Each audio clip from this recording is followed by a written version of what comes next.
Oh, we're good to go.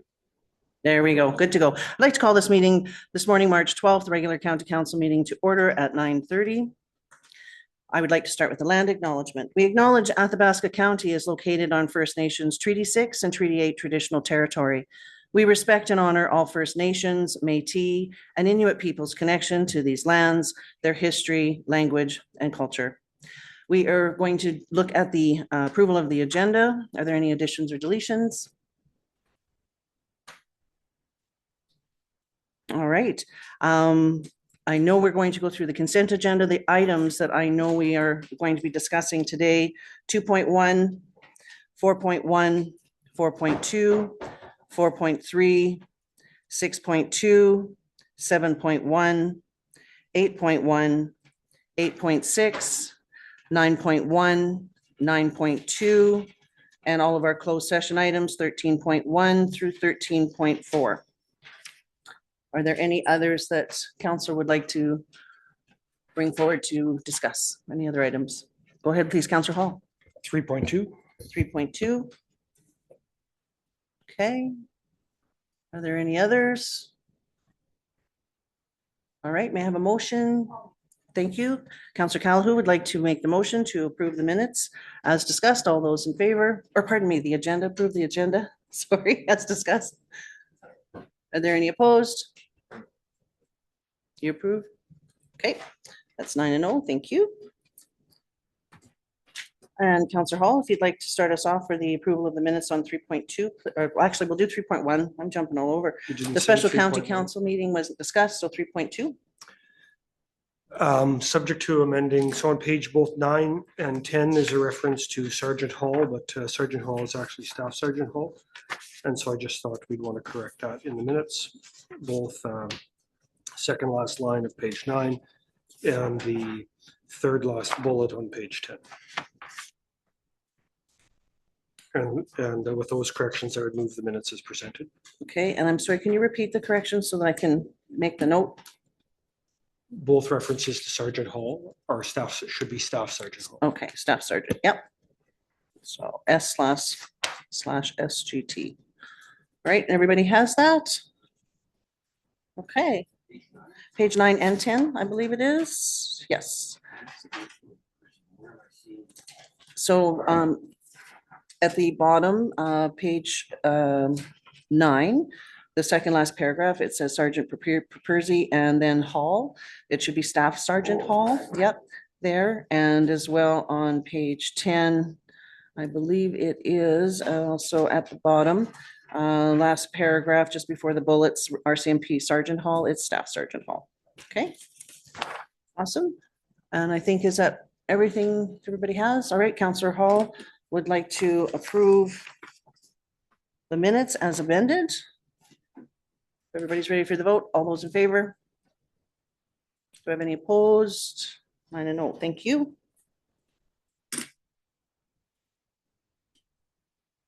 All right. So we will begin. 4.1 of our agenda is the public hearing for bylaw 001-2026. And I will begin by saying good morning. Good morning, everyone, and thank you for attending the public hearing regarding bylaw 011-2026, land use bylaw amendment for part of Northeast 367117 west of the 4th from Hamlet Residential HR to Direct Control DC in the Hamlet of Wandering River. I'm Tracy Holland, Reeve of Athabasca County and Division 5 Councillor, and I will be the chair of the hearing. On behalf of council, I would like to welcome you all here today. And before we begin, I would also like to take a moment for introductions of those councillors present, beginning on my right. Good morning, Rob Mins, Division 8, Baptiste Lake, Island Lake area. Morning. Good morning, Ken Stasiuk. I'm Division 1 down in the Rochester area. Welcome. Good morning, I'm Cody Calahoo. I represent Division 9, north of the river area. Brian Hall, elected in Division 4, Southwest Athabasca. Good morning, Natasha Kaptaniuk, elected in Division 2, Collington, New Pine Creek, and Minnook. Sorry. Kelly Chomsik, Division 7, Grassland, Atmore, Prosvita areas. Good morning, Lucille Chisholm, Division 3, so the Boyle, Elscott, Caslin area. Good morning, Jack DeHolick, the Alpac Wandering River area, Division 6. Thank you so much. We also have with us our communications coordinator, Angela Kazmerschuk, our recording secretary, Leah Blair, our director of community and protective services, Krista Wilkinson in the back. We have our planning and development manager, Diane Cloutier, and I also see Ms. McConnell in the back over there behind you as well. And I'm sure CAO Beck will be introducing himself here, but he is our CAO. And I don't believe we have anybody visiting us via Zoom, if I'm not mistaken. All righty. So any persons who wish to be heard, if you could please give your full name now. If you wish to be heard today. Jennifer Hankinson. Okay, thank you. And my father-in-law, Doug. Hi, thank you. Welcome. All righty. The public hearing for bylaw 011-2026 is now open, and I will turn the floor over to Secretary Bob Beck to announce the purpose of the hearing. Thank you, Madam Chair. The purpose of this public hearing is for Athabasca Council of the County to hear testimony from interested parties. It is not meant to be a debate between presenters, and all comments must be directed to council through the chair.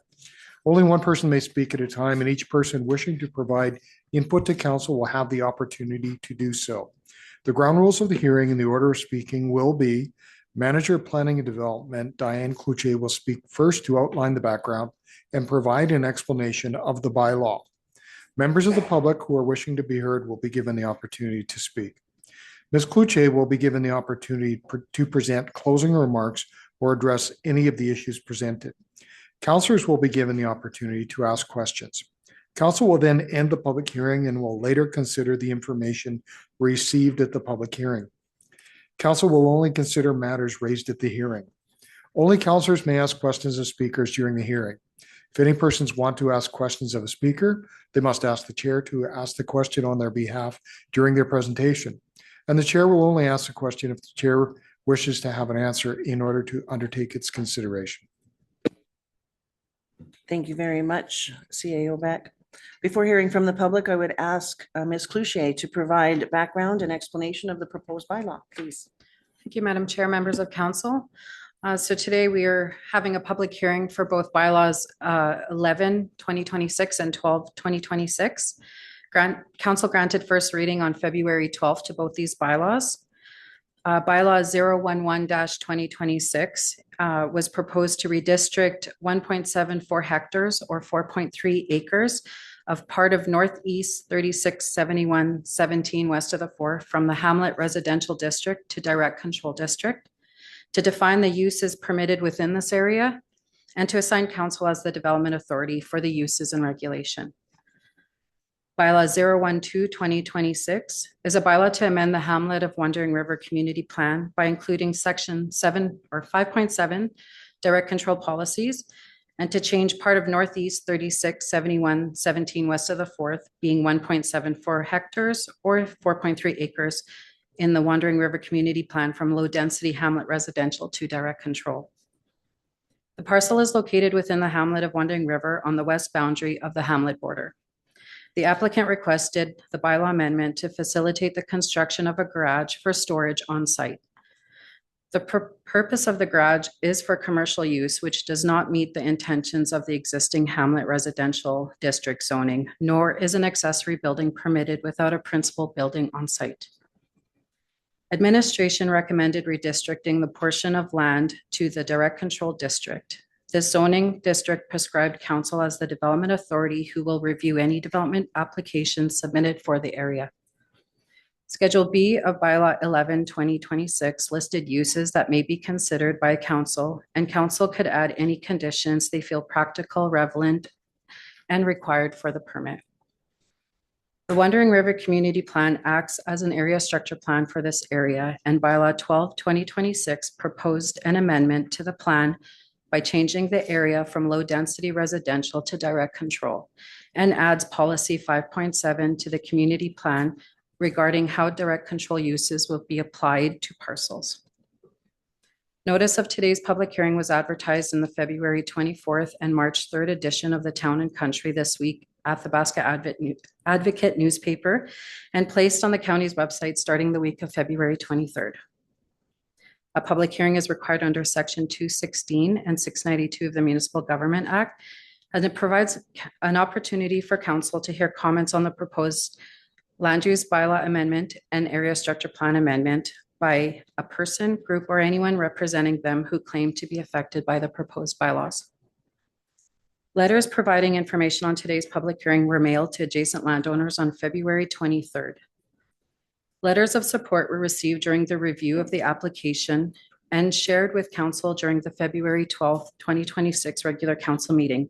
The submission register has been prepared and included the letters, and they'll be circulated for council today. And they will be placed in the record. In addition to the advertisement on the website and in the local paper, notification was circulated to internal departments, utility companies, and agencies that may be affected by the proposed rezoning. The following responses were received. Alberta Forestry and Parks had no response. Alberta Health Services had no response.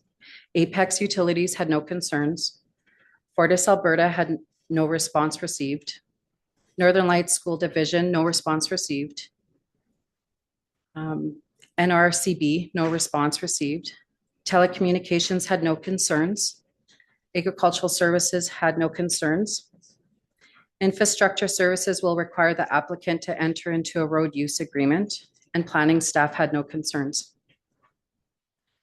During the February 12th council meeting to consider first reading, the planning department did not provide council with information that may have been pertinent to the decision-making process. On December 18th, administration received an application for development permit. However, due to the existing zoning of the land use bylaw and the regulations of the land use bylaw, the application could not be accepted. The application was for a 56-foot by 64-foot, one-story garage, with a proposed height of 24 feet. The proposed location is tucked in the northwest corner, close to the dwelling located on Lot 1A, Block 10, Plan 962-1448. The garage would store up to 3 trucks inside, and the site would accommodate the storage of up to 3 trailers and a skid steer. There would be no storage of hazardous materials and a maximum of 3 staff and potential operating hours of 8 a.m. to 5 p.m. This area, including the parking, will be graveled, similar to the access from 52 Ave. Schedule B of bylaw 1226 that was included in the February 12th council package should have been an insert from figure 8.1, and that is part of the information that's circulated to you today. That is figure 8.1 of the Wandering River Community Plan. Administration created a copy that illustrates the proposed 4.3 acres by a purple hashtag area. As you will see, the proposed 4.3 acres encompasses an area designated as low density, as well as a portion of land dedicated as open space, which was not originally identified on bylaw 12/2026. Following first reading of bylaw 011 and 012, administration took notes of council's comments and is working with the applicant on a possible change, such as reducing the area to redistrict that would permit the construction of the garage and storage, while addressing concerns about industrial activity close to residential properties. Reducing the area will also avoid the portion of land dedicated as open space that is identified on figure 8.1. Administration will prepare recommendations to council that includes amendments to both bylaw 11 and 12 prior to giving these bylaws any further readings, and this will come at a future council meeting. Council may also wish to provide specific direction to admin through a motion following the conclusion of this public hearing. Thank you very much. Does council have any questions or points of clarification they wish to ask Ms. Cloutier? Go ahead, please. Councillor Tahalik. Yeah, everything looks good here. The only thing is the back alley. I don't know if it's identified. Does it come right up to the entranceway, that back alley, coming from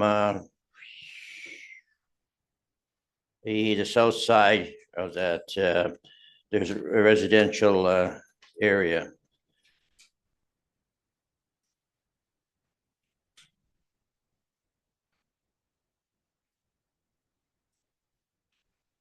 Madam Chair, members of council, in the package that was circulated of the February 12th regular council meeting, if we look on page 165, it does show an aerial of the area. If you're talking about the back alley that's on the southern boundary of the single family or the parcels just south of 52nd Ave, it does not extend west. So it does end at the end of that road just on the east side of Lot 1A.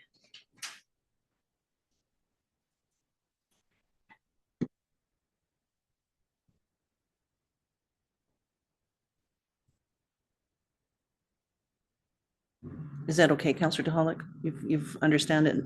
Yeah, I understand it now. Yes, fine. All righty. Does any other councillor have any points of clarification they wish to ask Ms. Cloutier? I know with receiving the package this morning, it's we don't have much time to have a review of it, so I'm sure that if there's any questions coming forward, we will get to those.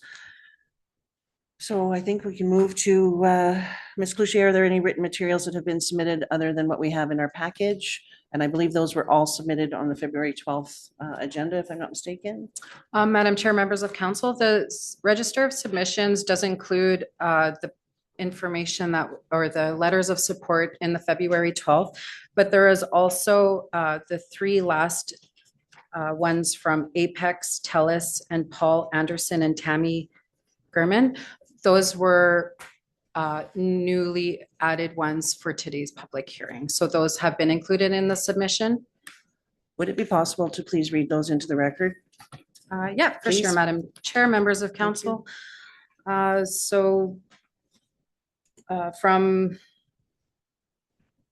March 3rd, 2026. Good day. Thank you for including TELUS in your circulation. At this time, TELUS has no concerns with the proposed activities. And then on March 5th, 2026, we, Paul Anderson and Tammy Gurman, are the owner residents of the property located on 5407 52nd Ave in Wandering River, which is adjacent to the property at Northeast 7117 west of the 4th. I'm aware that my neighbor, Doug and Colin Hankinson with Gateway Mobile Steam, is planning to construct a garage on their property. I understand the general location and nature of the proposed garage project. I have no objections to the construction of this garage and support their application and any related approvals that they may require by the municipality. If you require any additional information, please feel free to contact me, Paul Anderson and Gammy Gurman. And then Apex Utilities has no objections to the proposed bylaw amendment described in the file mentioned above. We wish to advise that we have no facilities in the proposed subdivision. However, please notify utility safety partners at phone number provided to arrange for field locating should excavations be required within the described area. We wish to advise that any relocation of existing facilities will be at the expense of the developer, and payment of contributions required for new gas facilities will be the responsibility of the developer. Okay, thank you. And there's one more from Jennifer Bailey, March 6th.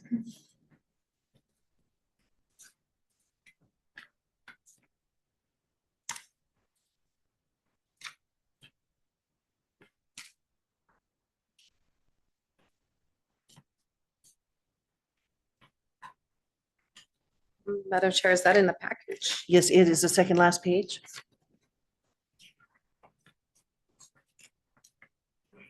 Oh, Madam Chair, thank you. Sorry, that's the February or March 6th email. Please see attached for letters of support. This one is from Doug's neighbor and probably the only resident that would actually have a view of the shop. Please add to the rest. I'm also planning to make a short video that I can show the council and area and our town. If I can get it done, I can send it to you so that it will be shown at the meeting. Is that the one? Has that arrived? Yeah. Has the video? No, Madam Chair, it has not, but Ms. Hankinson is in the gallery and wishes to speak. Okay, thank you so much. And the rest of the letters, I believe, as mentioned, February 12th, they were there in the February 12th agenda. I don't believe they're required to be read into the record since we've kind of gone through them through that particular meeting. So they will be part of the record, though. All right. So thank you. Before I call upon those wishing to speak, I'm assuming you're wishing to speak? Yes. Okay, so there's a few housekeeping items. So please direct your presentation to the chair and limit your presentation to 5 minutes in duration. When you're ready to speak, please turn on the microphone there in front. There is a long button on the bottom. When it turns red, you will see that it's live and ready to go. And that's to not only for our live streaming, but for everybody else to hear you well. So I will call, of course, on those who wish to speak in support first, and those who wish, I don't believe we have, in opposition to speak second. But if you'd like to come to the forward, please state your name for the record before you begin, and go ahead with your presentation.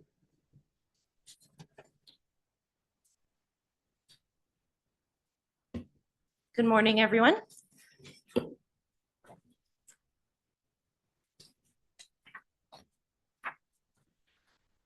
My name is Jennifer Hankinson. I'm here on behalf of Gateway Mobile Steam. Colin is my husband and Doug is my father-in-law. I'm here today to hopefully get you to agree with our rezoning application. I would like to provide you with a little information before we begin. Doug and Kay moved to Wandering River in 1970. My husband was born and raised here. He brought me to Wandering River in 1997. We have 2 children. Our oldest recently moved back from Calgary with her husband. They have purchased an acreage and have started their family. Our son purchased a home in Wandering River this past December. This means our family owns 4 homes, 3 in the town site and 1 acreage. We also own 3 businesses and 1 campground. I'm telling you this so that you understand that we have skin in the game. We aren't going anywhere. We have no intention of selling our homes or our businesses. We have a succession plan in place. As you are aware, we are wanting to rezone a small piece of the 55 acres that Gateway Mobile Steam owns so that our company can build a shop, oversized garage to house our trucks and skid steer. The company owns 2 vac trucks, a steamer truck, skid steer, lawnmowers, a bunch of different assets. These assets remove the sewer for the people that pay taxes in our community. It also deals with the frozen culverts, cleans the water treatment facility and lift station, removes snow, and mows the grass at the entrance of our town site. We've also been known to help county employees when they run into trouble, whether they are looking for information, a pull, tools, or parts. I've watched the last meeting where some concerns have been raised, and I'm hoping to ease some of them for you. I really would encourage you to take a field trip and see our town. In listening to the meeting, I think some of you have never been. There was a concern raised about growth and how new residents would feel living next to a 3-story building. Number 1, there will be no residents on this property. The parcel is 55 acres with zoning of residential, industrial, and commercial. The county will not allow this piece to be subdivided into lots without land surveys and environmental study, which will cost hundreds of thousands of dollars. We have looked into it and have decided it is not feasible at this time. It's a shame, really. Our son had wanted one of those lots to build his dream home, and Wandering River doesn't have enough housing. 2, max height as per the county resident or regulations is 36 feet. That's not the height of our building. Our building will have 16-foot walls and then a peak, making it approximately 26 feet. It's backed onto a piece of farmland. The only resident beside my in-laws won't even see it. Letters of support have been provided. Someone raised the concern about noise. The vac trucks only make noise when they're sucking. The pump isn't running when it's parked on our property. These trucks have been on that property since before most of the people have. Gateway Mobile Steam started in 1996. We are good neighbors, and as far as I know, in the 30 years of existence, there has never been a complaint. One counselor had mentioned that they would prefer to see a gas station on this property instead of our shop. That's interesting as we tried to get the property rezoned 2 years ago, and that's why it was declined. Under industrial, we could put a fuel station or an auto wrecker in the residential area, although that was never our intention. All we want is to build a beautiful building to house our equipment. We are now seeking a rezoning under direct control, essentially giving the council some control over what can be put there. We are aware that council wants the shop built on one of the parcels zoned commercial. Those lots aren't cleared. It would cost us over $30,000 just to bring in the water, never mind the power and the gas. An approach would have to be built and there's no security. There is theft in Wandering River. This building will be out by itself with no one around. As mentioned before, if we could have sold some of the lots, there would be more people around keeping an eye on things. The RCMP are 45 minutes away and bylaw comes out once or twice a week during daytime hours. If the county would like to pay the cost to bring in the services, put in the approach and provide some security, we would happily build there. This shop means a lot to us. When it's 40 below and a resident has frozen lines or sewer backing up, the truck needs to start. We won't need to run 100 feet of extension cords and pray that it's going to start in the morning. When we need to fix something, it can be done in the warmth of a shop instead of outside with tarps and a Herman Nelson. A shop just makes our lives easier. Having it next to my in-laws is not only cost effective as services are there, but also from a security standpoint. Thank you very much. Appreciate that. Does council have any questions or points of clarification I'd like to ask Ms. Hankinson? Please go ahead, Councillor Stasia. Thank you, through the chair. Were any of your family involved in the area structure plan or community structure plan, in this case, way back in the day when it was first developed?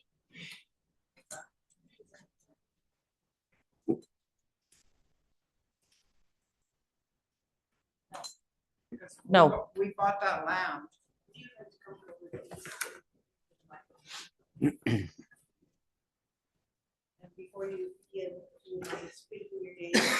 Because we bought this land. Can I ask that you speak your name beforehand, before you speak, please? You need to say your name.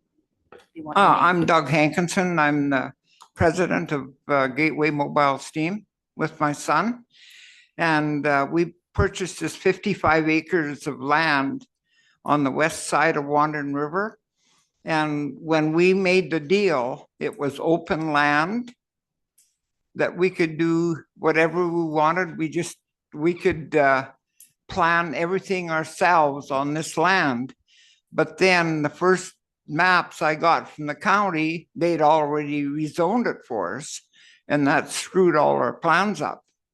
So that's why we're trying to rezone this on this land, but it's right up against my property, which I've had since 1996. And there is no back alley behind us. The back alley starts to the east of us and runs straight east. So this land butts right up against our land, so it makes sense for us to build our shop there. Thank you. Thank you very much. Councillor Stasiak, do you have? Yeah, any further actually, questions or clarification? Through the chair to administration, can you give me some idea when the area structure plan was actually established in relation to, as these people have said, when they came here, it was wide open, they could do anything? Was the area structure plan decided on while they were buying, before they were buying, after they were buying? Madam Chair, members of council, I can tell you that the Wandering River Community Plan was adopted in July of 2012.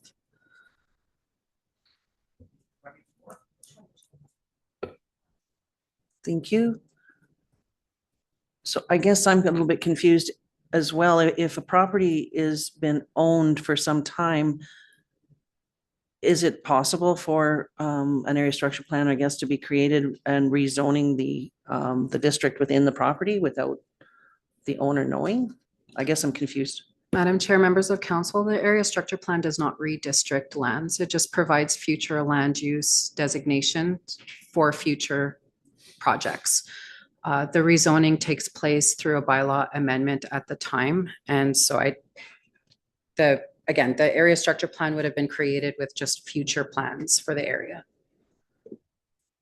Okay, and then in the package that we've been received this morning, there's 3 different zones. So there's the commercial, there's the light industrial, as well as Hamlet residential.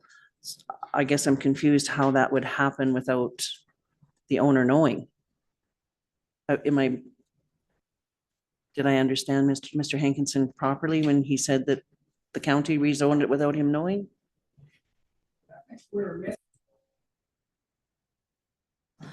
We were misinformed when we purchased the land. Like, it was when we purchased it and it went through the lawyer and all of that, none of this was said. We assumed that we could purchase this land, we could go ahead and do as we pleased with it. And our intention was to do some residential lots and then do some stuff with the commercial side. We have put one commercial building, the Red Barn Ice Cream is ours, and it's on one piece of it. But we can't subdivide it. It's just not possible without going through all of these different surveys, land surveys, environmental studies. Like, our hands are tied. And so once it was purchased, that's when it was discovered that we're going to have all of these hiccups. When we first came, like in 2022, to get it rezoned, that's when it was like, okay, now we have a problem. And that's when we started looking into what we could do, talking with Tara, talking with different surveyors, like what it would look like. And it was like, okay, well, we can't do what we had initially had intended. Okay, thank you. Wouldn't it show up on the tax assessment and whatnot, what the different zones are? I'm so confused why your lawyer didn't catch it. I am so confused about that. So that's something I'll have to mull over. Appreciate that. Does anybody else have any points of clarification? Go ahead, Councillor Stasiak. Thank you. Through the chair, one more question to administration. Are there any drawings in the system anywheres that would show a plan for generations down the road? It stops, there's the back alley, I'm assuming, that is going to the south, but there's no more drawings beyond that. Was there any future consideration anywheres in our system for development, future development or future community structure plan? Madam Chair, members of council, the area structure plan would figure 8.1 does identify those areas where future low density residential, medium, commercial, where all those would be, but it doesn't go into detail of what the subdivided lots would look like. That's usually comes at the time of application for a subdivision. So figure 8.1 does show this area as mixed hamlet residential or low residential and medium residential. And that's on that figure 8.1. But it doesn't have specific roads or back alleys or Right. lot sizes on them. Okay, and I think as was spoken to earlier about one of the concerns, and I think it was me actually that had the concern about future growth. And what my concern was back then, and still a little confused about it, is that that back alley that we see, I don't know what would be to the left of your drawing. I was kind of concerned back then if there was future development at any given time, was that provision made so that that back alley would extend, or avenue, I guess it would be, it's not numbered on here or there. I guess it is there in the future. So what would happen to it? Would it be closed off? Would there be provisions made to extend it maybe 2 generations down or anything like that? That was what my concern was back then. Still kind of is in a way, and just looking for explanation on it. Yeah, for sure. Madam Chair, members of council. So the back alley, kind of depending on what the future subdivision would look like. If Mr. Hankinson, for example, came in with a subdivision plan, he'd have to show where the alleys are, where the routes are, where the access is, and what the lots look like. And there could be potential for that back alley to extend, but at this time we don't have any drawings. So right now it stops just short of that access point. And then it would have to be part of a subdivision tentative plan when they come with that to show where everyone's going to get access, if there's a need for back alleys and stuff like that. Okay, through the chair, question for the Hankinsons. By rezoning that parcel, what I'm seeing here is it's blocking off any potential extension of that alley. Do you have a comment on that? So that back alley, we maintain it now. We gravel it. It runs adjacent to my father-in-law's property. We gravel it now and it would extend. It's going to extend so that we can get into the new shop. Yes, but it would dead end once that's rezoned, correct? If we're able to eventually rezone those lots and be able to sell those lots or do whatever, part of the deal, and when I said it would cost hundreds of thousands of dollars, we'd have to do full drainage, full roads. It would be as if we're building a subdivision is what the expectation is. And so, yes, that road would extend and it would have to be like a regular subdivision. So for clarity then, if it was, what we're talking about rezoning here extends beyond to the east of that alley. Mm-hmm. So essentially beyond extension at some point in time, you would have M1 on both sides of that alley. Is that correct? No, that back alley will go straight south. Correct. And there's another back alley that goes straight to the left, east. And our zoning will not interfere with that whatsoever. Everything that we're doing is on the west side of that road. Right, but the drawing that we're looking at here shows the rezoning extends at least one lot to the east of that alley. No, that's incorrect. Because that road can go straight in and there's lots of room for expansion for houses on the left-hand side. Through the chair, can I extend this for him to take a look at? Absolutely. I believe Ms. Cloutier already showed. Yeah. So see here, this is the back alley Mhm. and see it comes like this. Can we just clarify a comment that was made? This is not going to M1. This is a public hearing to talk about going to direct control. There's a wild and huge difference between the two. And I feel like we've lost the plot. We're talking about a public hearing to rezone to direct control. We're not talking about an area structure plan for what might happen in 4 generations or 2 generations or next week. We have an owner who has said, we have no plans to do anything with this except build a shop. And I'm wondering if we can refocus on the matter at hand. Thank you. Yes, the area structure plan will be the next bylaw, next public hearing, Okay. right after this one. Yeah, thank you. All righty. Does anybody else have any questions of clarification? Go ahead, please, Councillor DeHoller. Well, the way I understand that, that valley, back alley does extend into your driveway, right? That's where it'll begin. Yeah. Yeah. Okay, that's the part I was a little bit unsure of. So if it starts there and continues, I think we're fine. And it will, like, it'll extend a little bit so that we can get to our property, but we're not gonna do the whole back alley for the whole 55 acres. We're Right, just doing right. it so we can access our property. Yeah. And then it'll end there. Now, what happens when our children take over these businesses and land and whatever, well, that'll be their problem. We'll be dead by then, so. Thank you. If I'm not mistaken, just for clarity purposes, the back alley is not actually owned included in your lot. No. So this would be part of the hamlet, not part of your property. Okay, thank you.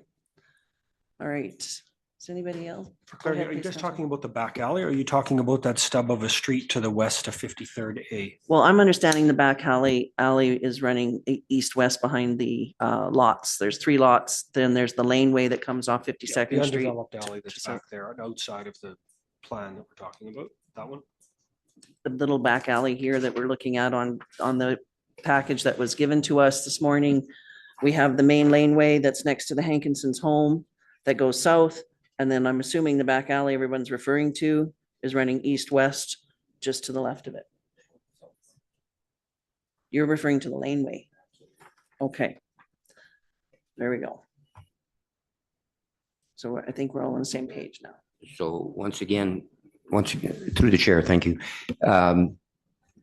With respect to what Councillor Hall has asked and staying within the zoning, it is important to me to know exactly where we are rezoning. And according to this diagram, we are trying to discuss rezoning beyond that laneway that's going north and south And that was what my concern was. I don't have a problem with the shop. We're not even talking about the shop at this point. It's great for information. But on the other hand, if that alley or that laneway extends further south, according to this drawing, there will be M1 on the east, or direct control. I'm sorry. There will be direct control on both sides of that laneway. And it's only for clarification. I'm not making any judgment at this point. I just wanted to understand that will there be direct control on both sides of that laneway at some future date? Madam Chair, members of council, if I may, the parcel of land of the north, now I have the northeast 367117, it begins at the end of that laneway. So the landowners will be able to access the laneway to that northeast quarter, but the road itself won't be registered as a laneway extending beyond what's already there and registered. So potentially their driveway may be on each side of the area zoned as direct control, but it's not a registered roadway. The registered roadway ends at the north boundary of that quarter section, or the remnant of the quarter section. Sorry, that laneway is at this point registered or not? The laneway is registered Up to the point, up to the point, south point of it. correct. Okay. And then the Hankinson's property starts at that border and goes south. So the intentions are not to subdivide or create another registered laneway. It'll serve as access from 52nd Ave south through the laneway into their parcel. And that's where Infrastructure Services has asked for a road use agreement. Okay, thank you. So regarding the road use agreement, if I may, that's only for the laneway, or is that also for 52nd Ave and any other access? Madam Chair, at this point, I'm not quite sure. For sure, it'll be for the laneway use, but it may also encompass 52nd Ave. And I'm assuming 54th Street would be the enter and exit onto 52nd Ave to limit going through the hamlet? Yeah, Madam Chair, members of council, Ms. Hankinson has confirmed that they do come in through 54th Street to their Okay. property. So off of, just so everybody's Township 720 and onto 54th Street, then onto 52nd Ave, and then into the laneway. Okay, thank you. I don't see anybody else with, go ahead, please, Deputy Reed-Mins. So through the chair, to administration, I guess, or would be getting back to redistricting this to direct control. And it looks like it's a bigger area than what actually the Hankinsons need. So if they say all of a sudden they come back in and they want to build another shop, like, does that have to come, being it's under direct control, does that have to come back to council? Madam Chair, members of council, any development on that land, if the direct control district proceeds, any application for development has to come to council. Council is the only development authority in that district. Okay, thank you. Thank you. And if can go back to Mr. Hankinson, if I may, did you mention that the drawing that we're looking at here on page 164 of the February 12th package, the space that's there is showing plus or minus 110 meters east-west, and then 156 meters north-south, if I believe, on the sides. Did you mention that that wasn't correct? That it was supposed to be smaller? So how many acres is just, you've got marked out here now? Because our shop is gonna be, as you go south, it's gonna be on your right-hand side. So, And this lane will not interfere with any traffic in and out. okay, so that's 4.3 acres that is in the red square on that page? Yeah. Because we've got lots of room to put our shop on the right-hand side. As you come in that laneway, you Okay. come in about 50 feet or 50 or 100 feet, that's where our shop is going to be built. And that's right behind your house. Yes. Okay, all right. So do we need to have, please? Madam Chair, can I ask a question of our planning department? Have there been discussions with the applicant about reducing the size of the rezoning, which would address some of the concerns? Yes, Madam Chair, members of council, thank you, CEO Beck. I briefly mentioned it in my speaking notes, but we have been working with the Hankinsons following first reading, and we are looking at reducing the size of that 4.3 acre area, which will be coming to council in a future meeting for proposed amendments to these bylaws. So we are addressing, we've heard the concerns about the size of area, and we had received confirmation from the Hankinsons that we can reduce it. There's a possibility, and so we'll be coming to council with that.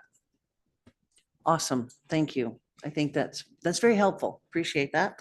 All right, does anybody else have any questions for clarification? Anybody? All right. Thank you so much for your presentation.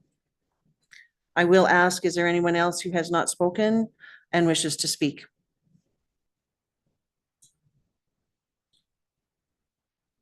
All righty. Does the applicant wish to make any closing comments? Okay, thank you. At this time, does council have any additional questions of any speaker or of the staff? Okay. Does anyone feel they have not been fairly heard?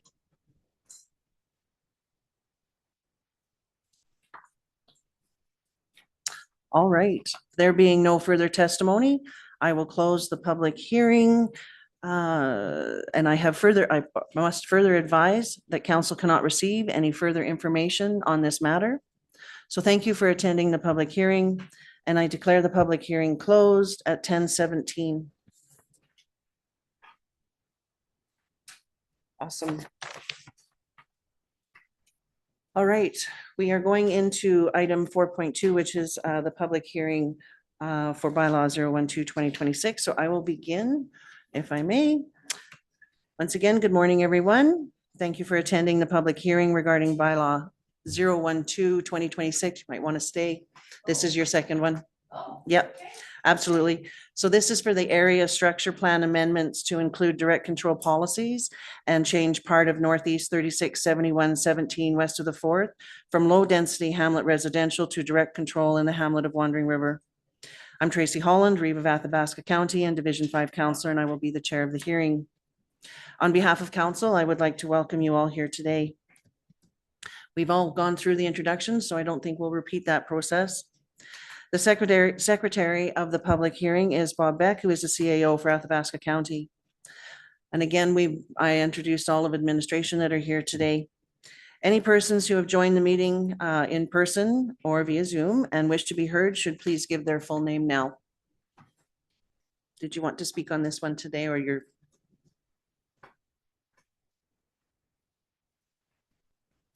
I think everything that we had wanted to say has already been said, but Okay. thank you. Thank you so much. So the public hearing for bylaw 012-2026 is now open. I will turn the floor over to Secretary Bob Beck to announce the purpose for these hearings. Thank you, Madam Chair. The purpose of this public hearing is for Athabasca Council of the County to hear testimony from interested parties. It is not meant to be a debate between presenters, and all comments must be directed to council through the chair. Only one person may speak at a time, and each person wishing to provide input to council will have the opportunity to do so. The ground rules of the hearing and the order of speaking will be: Manager of Planning and Development Diane Cloutier will speak first to outline the background and provide an explanation of the bylaw. Members of the public who are wishing to be heard will be given the opportunity to speak. Ms. Cloutier will be given the opportunity to present closing remarks or address any of the issues presented. Councilors will be given the opportunity to ask questions. Council will then end the public hearing, will later consider the information received at the public hearing. Council will only consider matters raised at the hearing. Only councilors may ask questions of speakers during the hearing. If any persons want to ask questions of a speaker, they must ask the chair to ask the question on their behalf during their presentation, And the chair will only ask a question if the chair wishes to have an answer in order to undertake its consideration. Thank you, CAO Beck. Before hearing from the public, if we hear from the public, I would ask Ms. Cloutier to provide background and explanation of the proposed bylaw. Thank you, Madam Chair, members of council. So bylaw 1226 is a bylaw to amend the Hamlet of Wandering River Community Plan by including section 5.7 direct control policies and to change part of Northeast 367117 west of the fourth being 1.74 hectares or 4.3 acres in size of the community plan from low density to direct control. The Wandering River Community Plan acts as an area structure plan for this area, and bylaw 1226 proposes to amend the plan by changing the area to allow for proposed future development of a garage on site. The notice of today's public hearing was advertised in the February 24th and March 3rd edition of the Town and Country, as well as it was placed on the county's website starting the week of February 23rd. The public hearing is required under section 216 and 692 of the Municipal Government Act and provides an opportunity for council to hear comments on the proposed area structure plan and land use bylaw amendment made by any person or group or anyone representing them to claim to have an interest or affected by this proposed bylaw. Letters providing information on today's public hearing were mailed to adjacent landowners on February 23rd. And letters of support were received during the review of the application and shared with council during the February 12, 2026 regular council meeting, as well as the submission register prepared and included for council today. The Schedule B of Bylaw 012-2026, which was included in the February 12th council package, should have been an insert from figure 8.1. And this morning we did hand out that for council's view to give an illustration of what we're talking about. Administration created this copy to show the proposed 4.3 acres by that purple hashtag area. As you will see, the proposed 4.3 acres encompasses an area designated as low density, as well as a portion of land dedicated as open space, which was not originally identified in bylaw 1226. Following first reading, administration is working with the applicants on reducing the size, and we will be bringing that to council at a future meeting with proposed amendments. Thank you, Ms. Cloutier. Does council have any questions or points of clarification they wish to ask Ms. Cloutier?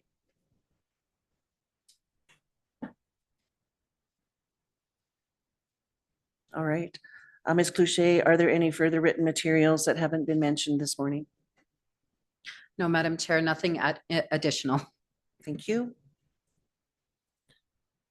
Before I call upon those wishing to speak, just double check, nobody's wishing to speak. Thank you so very much. All right.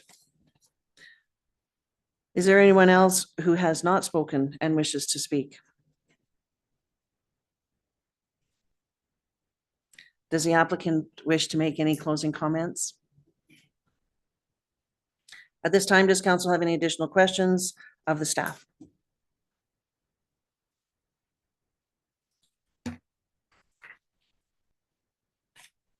There being no further testimony, I will close the public hearing. I further advise council cannot receive any further information on this matter. Thank you for attending the public hearing. I declare the public hearing closed at 10:23 a.m. I believe we'll take a quick recess, if I may, please, and we'll return at 10:30. Thank you.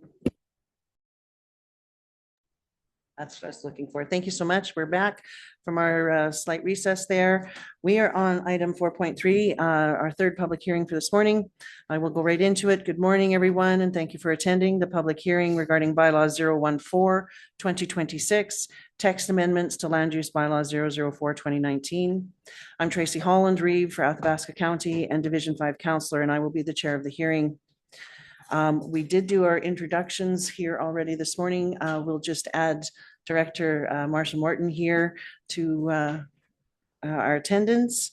The secretary of the public hearing is Bob Beck, who is a CAO for Athabasca County. Any persons, I don't believe, joined via Zoom, and we don't have anyone here by the public. The public hearing for bylaw 014-2026 is now open, and I will turn the floor over to Secretary Bob Beck to announce the purpose of this hearing. Thank you, Madam Chair. The purpose of this public hearing is for Athabasca Council of the County to hear testimony from interested parties. It is not meant to be a debate between presenters, and all comments must be directed to council through the chair. Only one person may speak at a time, and each person wishing to provide input to council will have the opportunity to do so. The ground rules of the hearing and the order of speaking will be: Policy and Governance Specialist Melanie McConnell will speak first to outline the background and provide an explanation of the bylaw. Members of the public who are wishing to be heard will be given the opportunity to speak. Ms. McConnell will be given the opportunity to present closing remarks or address any of the issues presented. Councilors will be given the opportunity to ask questions. Council will then end the public hearing and will later consider the information received at the public hearing. Council will only consider matters raised at the hearing.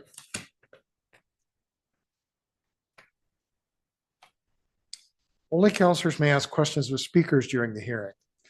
If any persons want to ask questions of a speaker, they must ask the chair to ask the question on their behalf during their presentation, and the chair will only ask the question if the chair wishes to have an answer in order to undertake its consideration. Thank you, CAO Beck. I would like to ask Ms. McConnell to provide background and explanation of the proposed bylaw, please. Thank you, Madam Chair and members of council. Council granted first reading to bylaw 014-2026 on February 12th, which is a bylaw that proposes text amendments to the land use bylaw as outlined in item 7.1 of council's agenda package and summarized as follows: revising section 2 agencies of the land use bylaw by striking out and substituting text to include reference to the development authority bylaw, the subdivision authority bylaw, and the municipal planning commission bylaw, and further revising subsections 3.6 variance provisions for development permits to include reference to the development authority bylaw. Although bylaw 014-2026 is proposing text amendments to the land use bylaw, the decision-making powers and duties of the respective planning authorities are not changing and will be defined in the development authority, subdivision authority, and municipal planning commission bylaw. Notice of today's public hearing was advertised in the February 24th and March 3rd editions of the Town and Country newspaper and placed on the county's website starting the week of February 23rd. A public hearing is required pursuant to section 692 of the Municipal Government Act. It provides an opportunity for council to hear any comments on the proposed land use bylaw amendment made by any person, group, or anyone representing them who claims to be affected by the proposed bylaw. Thank you. Thanks, Ms. McConnell. Does council have any questions or points of clarification they wish to ask Ms. McConnell?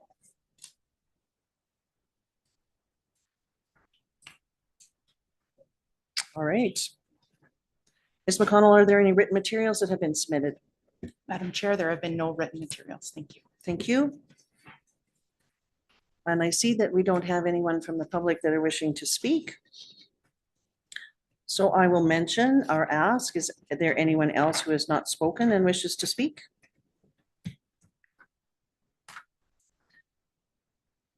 And I guess the applicant is the county. Would you like to make any closing comments?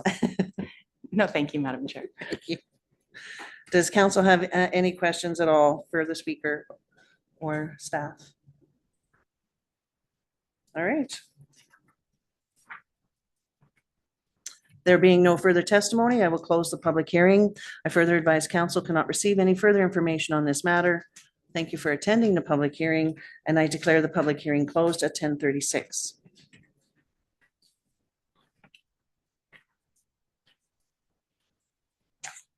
Right. We are moving to item 6.2 of your agenda package, which is policy 3405, the dust suppression. It's on page 59 of your agenda package, or begins there. There we go. And we do have a recommendation here from administration that the policy 3405 dust suppression be approved as presented. I think there's a few things for conversation, but if you would like to go ahead and discuss the administrative report, please do.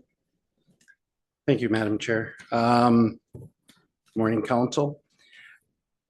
So we took the comments and feedback that we got from the Committee of the Whole, and we feel we've tried to capture all of those and included them in the policy. You do have an amended list that should have been handed out to you this morning instead of the one that was in the package.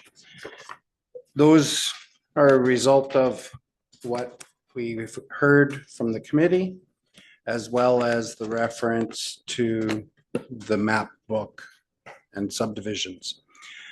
So the administration feels that we've captured most of council's, I guess, requests to have in the policy. So welcome any questions you may have. Thank you very much. Does council have any questions? Please go ahead, Councillor Capitania. I just have a couple questions. How was it determined that some truck fields will have it yearly and some will have it every second year? That's just a historical. I don't have an answer for that. Sorry. So then can they all be equal? Yeah. Then that's an easier answer to the public, I would think. Thanks. And by that, I mean, they could all be either every 2 years or they could all be either every year. That could be up for discussion. Sorry, I just need clarification, which page we're referring to in the schedule and. Well, I was referring to the new handout, and I was just curious if there was a reason that not all truck fills were treated equally. And there wasn't a reason, so I'm just suggesting for discussion, they either be treated equally every 2 years or treated equally every year, as they are high traffic areas in summer for sure. Okay, so we're looking under an item on page, okay, which page would that be now? Because I don't see it on here. Page 65, 66, I guess.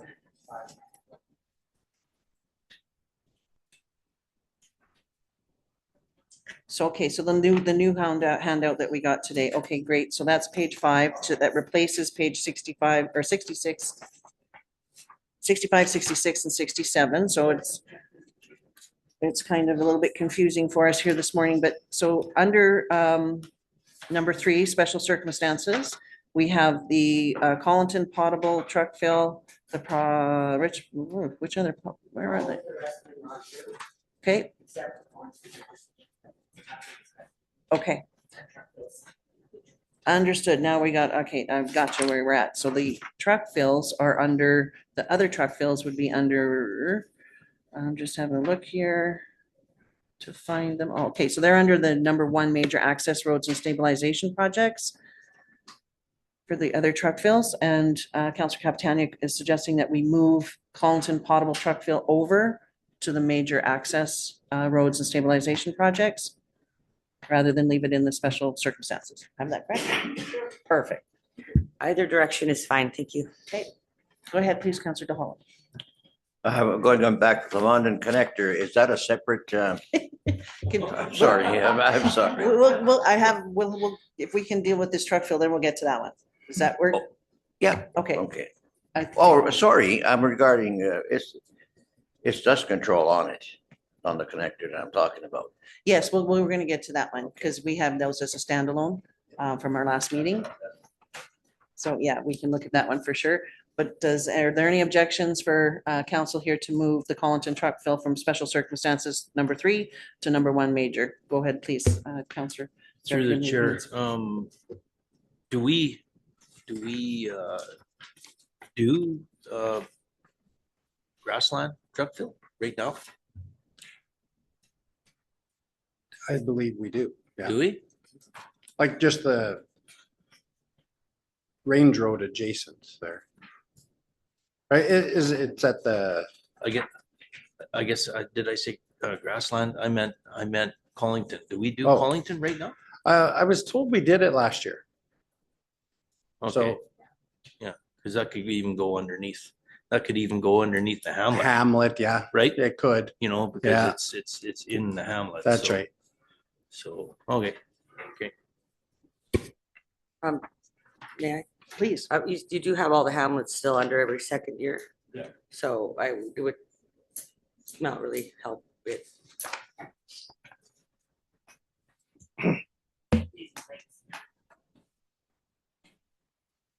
Go ahead, please, Counselor Thank you Stacey. through the chair. If I may, can I get some clarification on why some of them are highlighted in yellow and others aren't on our agenda package? We received, No, I realize that, yeah. but I'm trying to compare the two and I'm somewhat confused where anybody is seeing some are every year and some are every second year. It's under the schedule. It identifies when it's done. Yes, every second year. Yeah. Okay. And then like Schedule B is on an annual.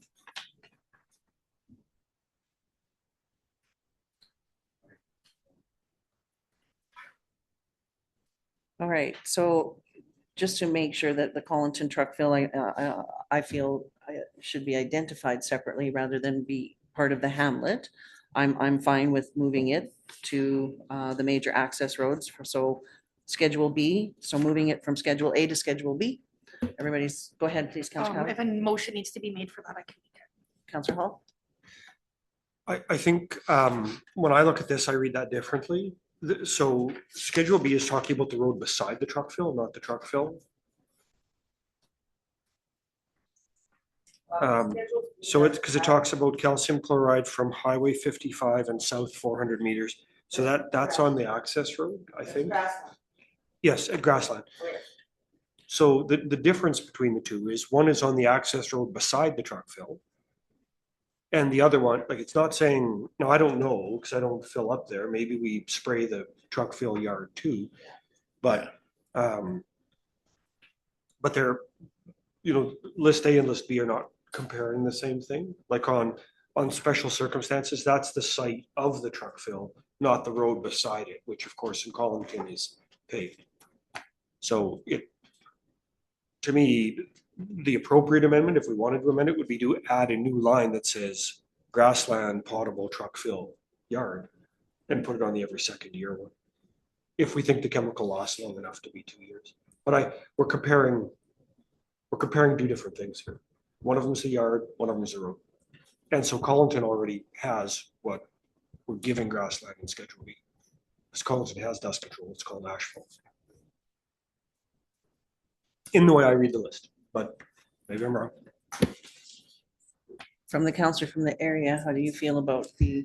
Well, I would like to see it every year. I just want to see all truck fills treated equally. And if you're explaining it as it is the access road, then I definitely see that point. But that to me then also says there can't be any less dust at the Grassland truck fill, for example, than in Collinton. And when people are standing there filling their water tanks and someone rips in, because some people are not courteous, they get a face full of dust or dust gets in their water. I think that's the reason to do truck fills more than anything, all of them. But I'd like to see them every year. I just wanted to present it as at least equally and really consider that we're taking care of our citizens because some of their neighbors won't be kind to them or treat their chores, picking up water in a respectful way. And I kind of have the luxury, I would say, of living across from my truck fill, and I do see a lot of donuts sometimes being burnt.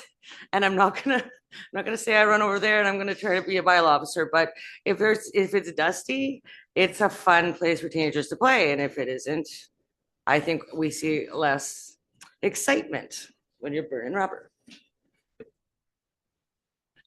Go ahead, please, Counselor Janczyk. And yeah, no, I agree. I mean, keeping things consistent and everything in the same place makes sense to me. And in my opinion, it should be under major access roads as well. May I ask a question to my colleague?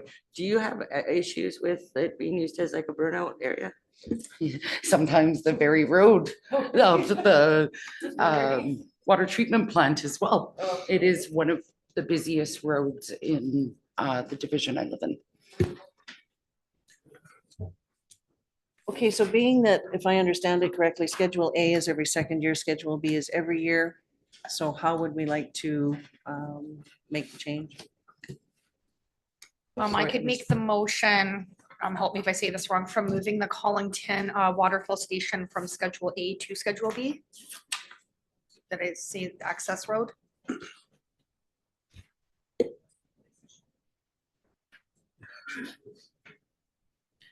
I guess to Counselor Hall's point, I'm a little bit confused as well, because as he mentioned, the major access roads are beside, not in the yard. Well, this is what I'm kind of thinking. We need to make a whole new chart, a little chart in there that has special circumstances for Schedule B. And special circumstances for Schedule B make sense to me for the Collinton potable truck fill and the Grassland potable truck fill. So Grassland potable truck fill would not only have the road accessing it, but the yard itself. Counselor Tamzik. To my friend, Mr. Mins, in the past, do you ever recall ever seeing the Grassland or administration, the Grassland site being done on this site? No, if I can speak for, we do the main road. Yeah. And the main road's been done for years and years and years due to the fact that that was our water treatment plant with our water reservoirs, was to keep the dust down from that. They don't do into the actual truck fill as far as I know, because it's such a short distance. It's just the main road running back and forth, and it's been done for years. Yeah, I just wanted that clarification, and it is a little bit protected because of the field behind as well. Thank you. Okay, so the question then becomes for our Division 7 counselor. Would you like to see under a chart or added to Schedule B? Because I do believe the Collinton truck fill would be under special circumstances under Schedule B. Would you like to see the Grassland yard the same? And I mean, of course, this is up to council. I mean, I'd be willing to try it, but I mean, I definitely am open for if there's a necessity of the actual site needing to be done. I would like some administration advice. I don't know if it's absolutely a necessity for that specific one being done. Councilor DeHollick. Yeah, that Grassland one, it serves kind of two purposes. One is it's heavy traffic and, and when you come to the pavement, it helps by doing a dust control for a few hundred or 100 meters or whatever. On the It does. access road. And also the water fill is close enough to the pavement where it'll benefit as well. So it kind of serves it. Yeah. So we don't need to actually do the yard site where it is itself. Well, you know what? You're just gonna do it for the first guy that fills up his truck, because when he moves, there's no dust. So Unless he administration, spills water. what is your recommendation for the yard itself for Grassland fill? We've had no concerns raised with the administration in regards to dust at the Grassland truck fill, if that helps. Well, just as long as that road is done, I think it's served its purpose and it's been sufficient. Thank you. Okay, thank you. So I think we have a motion from Councillor Callahoo to add the Collinton potable truck fill under a special circumstances chart on Schedule B. Correct. Did you get that, Miss Leah? All right, if we're ready for the So we're vote in on that, Special circumstance. all those in under B. favor? Are there any opposed? Perfect. So that's one down. Thank you for that. Now, does anybody else have anything that they would like to further discuss? I've got a few that I wanted to mention. Councillor Hall. So the financial section on the admin report is blank, and I know we can't predict how many applicants will be coming, but because there's been some, Thank you. One at a time. I don't need the floor, I can stop. Please go ahead. There's been some community comments about the total cost of this program, so just by way of maybe helping to educate the community, do you off the top of your head, can you give us a number rounded to the nearest 100,000 on what this program costs the county per year, or at least what it cost us last year? To the nearest 100,000? Well, make it easy for you. $800,000.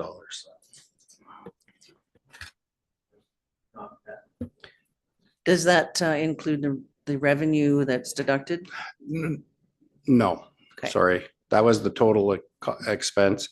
The revenues would come off that, I believe, to the nearest 100. It was close to 500 was county cost last year. Okay, so it's a significant expenditure on the county. We can fairly say that the county picks up a big piece of the tab and it's not all dumped on Yep. the people paying.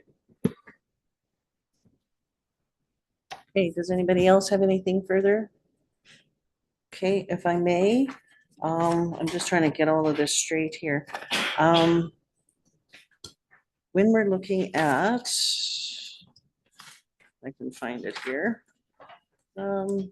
Because we're making changes to this particular policy, we had a motion at our last special meeting that was the council accepts policy 3405 dust suppression program as discussed and amended.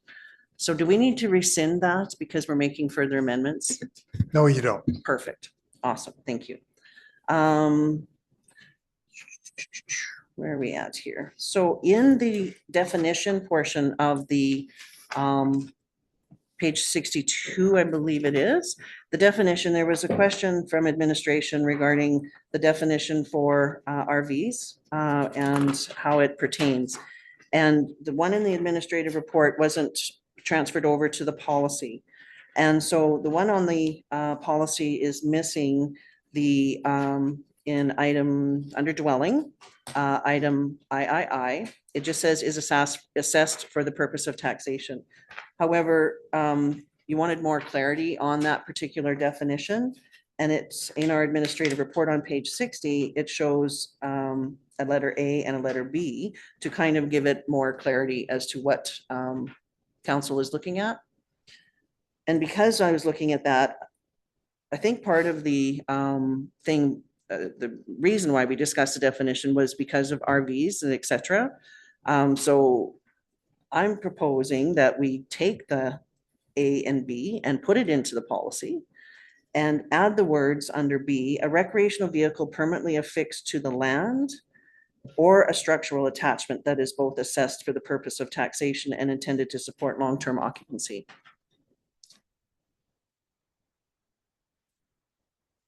Just so that we can cover whether or not there's permanency or whether they're actually attached, because for example, if it's attached to a deck or it's, you know, a cover that quite often like almost like a pole shed, that kind of thing, those types of things I believe are tax assessed, but not the RV itself.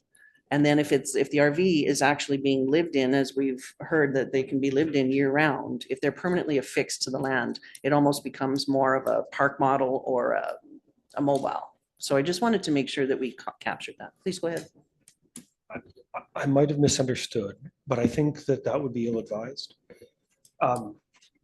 My recollection of the discussion was around providing this very expensive service to people who had invested considerably in the property.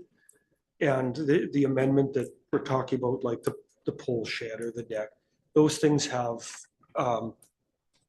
you know, a nearly insignificant impact on the assessment. And to have somebody, you know, have a deck that has a couple of $100 worth of tax assessment on it, I think, and have that be the loophole that gets you in to get $1,000 worth of dust control, would be in kind of in against, or would go against our discussion. My memory of the discussion was, if you know, if it's an RV there, it's an RV, do what you want to do. But if it's not, like the definition that we have in the policy is fairly clear. If the building is not assessed for taxation, don't get it.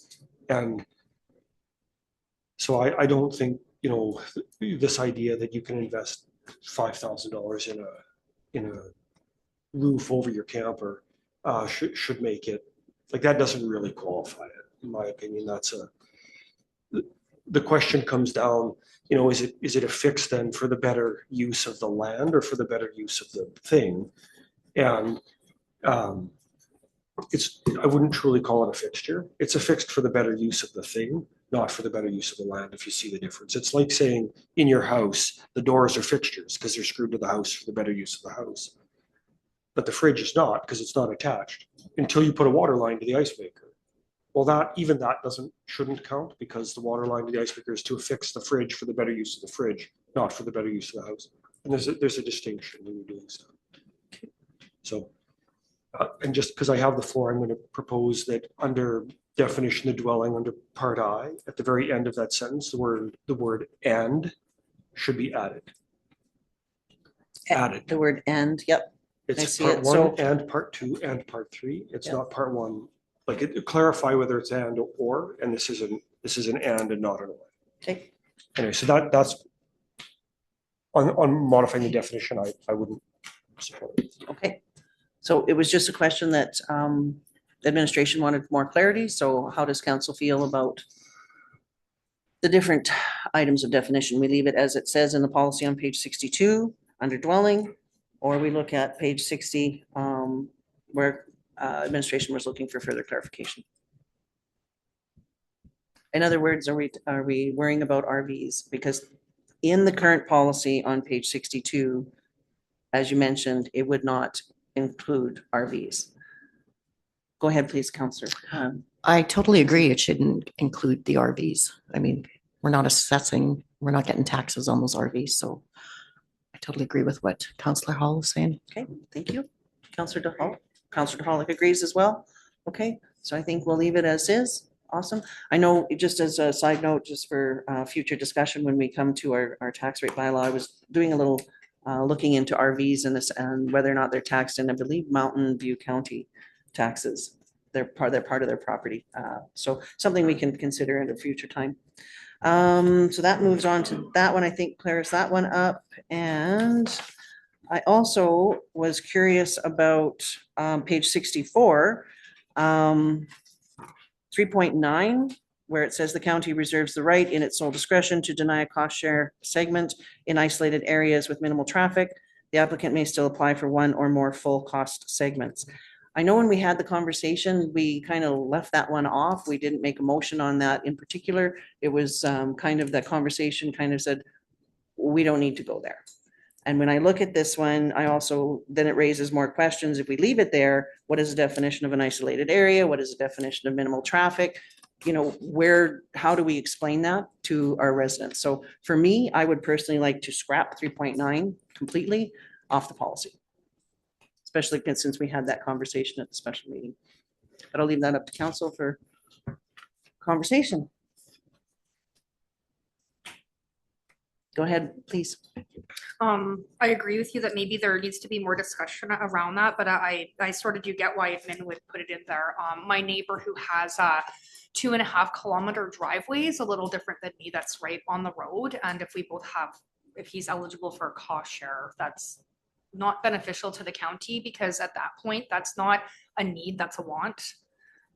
So I'm not really sure. Maybe we do scrap it for now until we have that conversation. Well, I know that was regarding setbacks and we had said we weren't going to deal with setbacks at the time. This one was more, I believe, when, if I can have brought my notes and I probably don't have them easily. I apologize. I just like isolated area to me would be you're isolated, you're off the beaten path, so to speak. Right? See, and that's the thing. The definition would need to be clear on what isolated Yeah, I means. agree with that. Yeah. Kind of a no exit. Sorry, Madam Chair. An example would be the last resident at the very end of a no exit, right?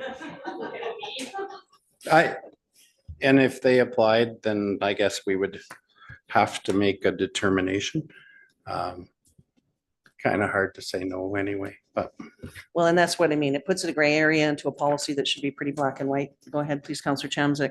I mean, I see where people are coming from, but that last person on that exit, hunting season starts early and it could be that place where a lot of people go with that traffic and agriculture and. Yep, I agree. Not only that, you have agricultural hunters, but you also have school buses turning around quite often on those no exits. So I'm opposed to that particular item 3.9. Go ahead, please, Deputy Reed Mintz. I am one of them people in the West. And I'm very fortunate enough to have a whole bunch of trees out in front of my place that stop to dust because I have a neighbor a farming neighbor that goes up and down the road quite often and have the potential for lots of dust there. But I'm fortunate enough with my trees and the trees on their side that the dust isn't an issue. But so yeah, I know I brought this up at the special meeting to say that reserves the right to Athabasca County reserves the right to or the right to on their discretion to deny. But this one and it was going down a rabbit hole that we didn't want to go down. So I said, no, I ain't going there. So yeah, I was really shocked too when I seen this, and I'd rather see it get removed. Thank you, Counselor Hall, and then Counselor DeHall. So my question would be for administration. Are you, like, I would be concerned about the position this puts county employees in, and they have to make that judgment. And I think that council's role is to give them a fair space to do their jobs and not put them in places where they're, where there's some potential for conflict. And so I would ask, through the chair to the administration if Administration has no problem if you remove it. Thank you, Counselor DeHall. Well, I'm the same thing as Rob. I'm at the end of the road and my wife wants it and I don't want it. So you think you got trouble. But yeah, but I got no problem removing it because you're under the road and the bus comes. Well, the bus comes twice a day, and there's not going to be that much traffic at Hunter's. The Hunter may come once a day. You would justify doing that, but you're yeah, right. So I would totally agree with dumping it. Okay, thank you. Do we need to have a motion, or is that just understood by administration? I think the consensus is to remove 3.9. Well, either that or you adopt the policy as discussed as amended. Either that or you introduce a motion right now and it's clear. Okay, let's clear it. Okay, Counselor Chamzik would like to make the motion to remove item 3.9 on page 64 of policy 3405. If we're all ready for the vote, all those in favor? Are there any opposed? That's 8-0. Thank you. The other one I had was on page 65, and it's under item 2, multi-lot country residential and lakeshore residential subdivisions. And we had discussed at our special meeting about inhabited dwellings, and that word is missing from the description on note. Subdivisions must have dwellings on 75% of the lots. If we go with the definition of what dwelling is, it misses that inhabited portion for the subdivision.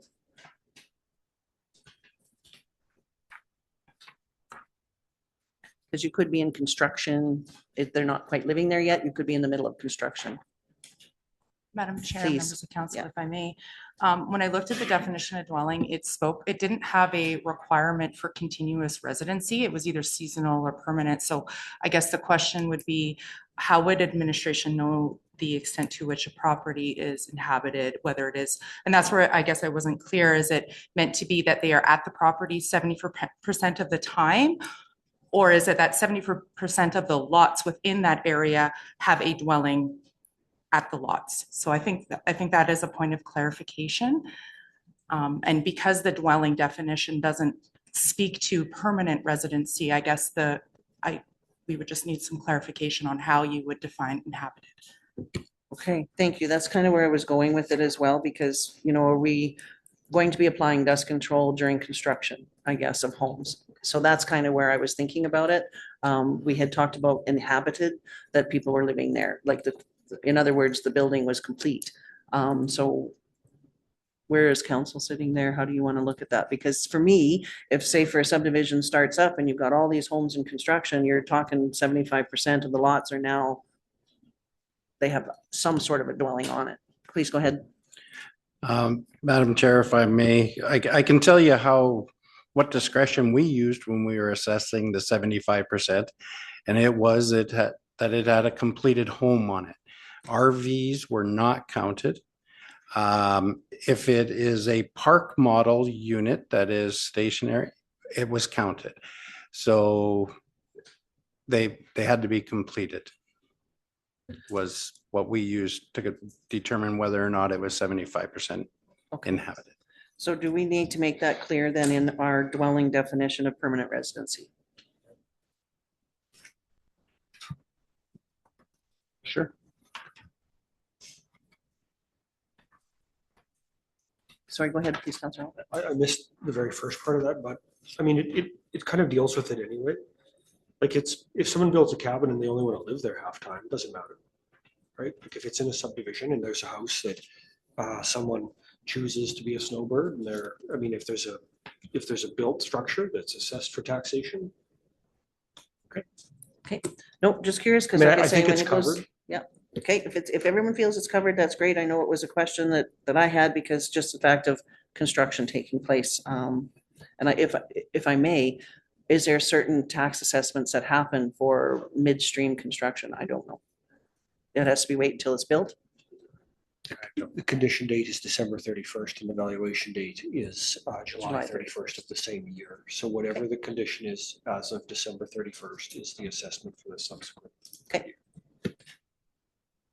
Alrighty, so that clears that one up. And then I was just looking to make a different, and I'm trying to go through both pages because of course we got them here this morning.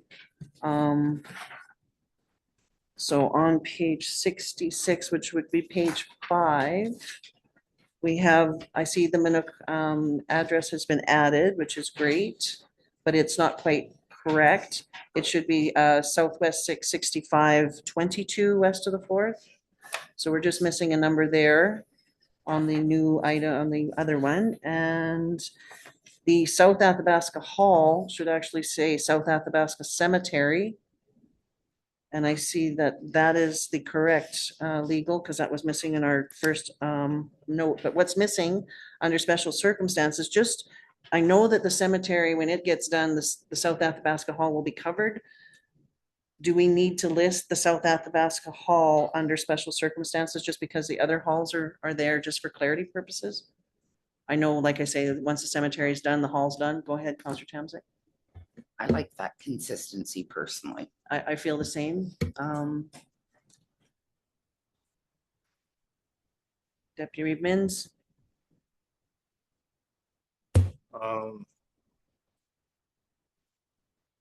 Could we put, leave it under cemeteries, but put / hall? We could, but it's just the title of this chart is cemeteries. And the halls are all listed under special circumstances. Oh, okay. Yeah, either way, sure. Go ahead, please. Just to back up what Reeve Holland is saying, I mean, Richmond Park Hall and the Richmond Park Cemetery are separated, so why wouldn't we make it consistent for South Athabasca? So the Richmond Park Cemetery and the hall are similar to what South Athabasca Hall No. is? No. Those are separated, so like Okay. you're asking for yours to be separated, if others are as well, then if we're making things consistent today, then, and keeping with that theme, but Councillor Capitania is. So we would need to add Richmond Park Hall under special circumstances. Is that what you're saying? Because I'm not seeing it. I'm saying you want.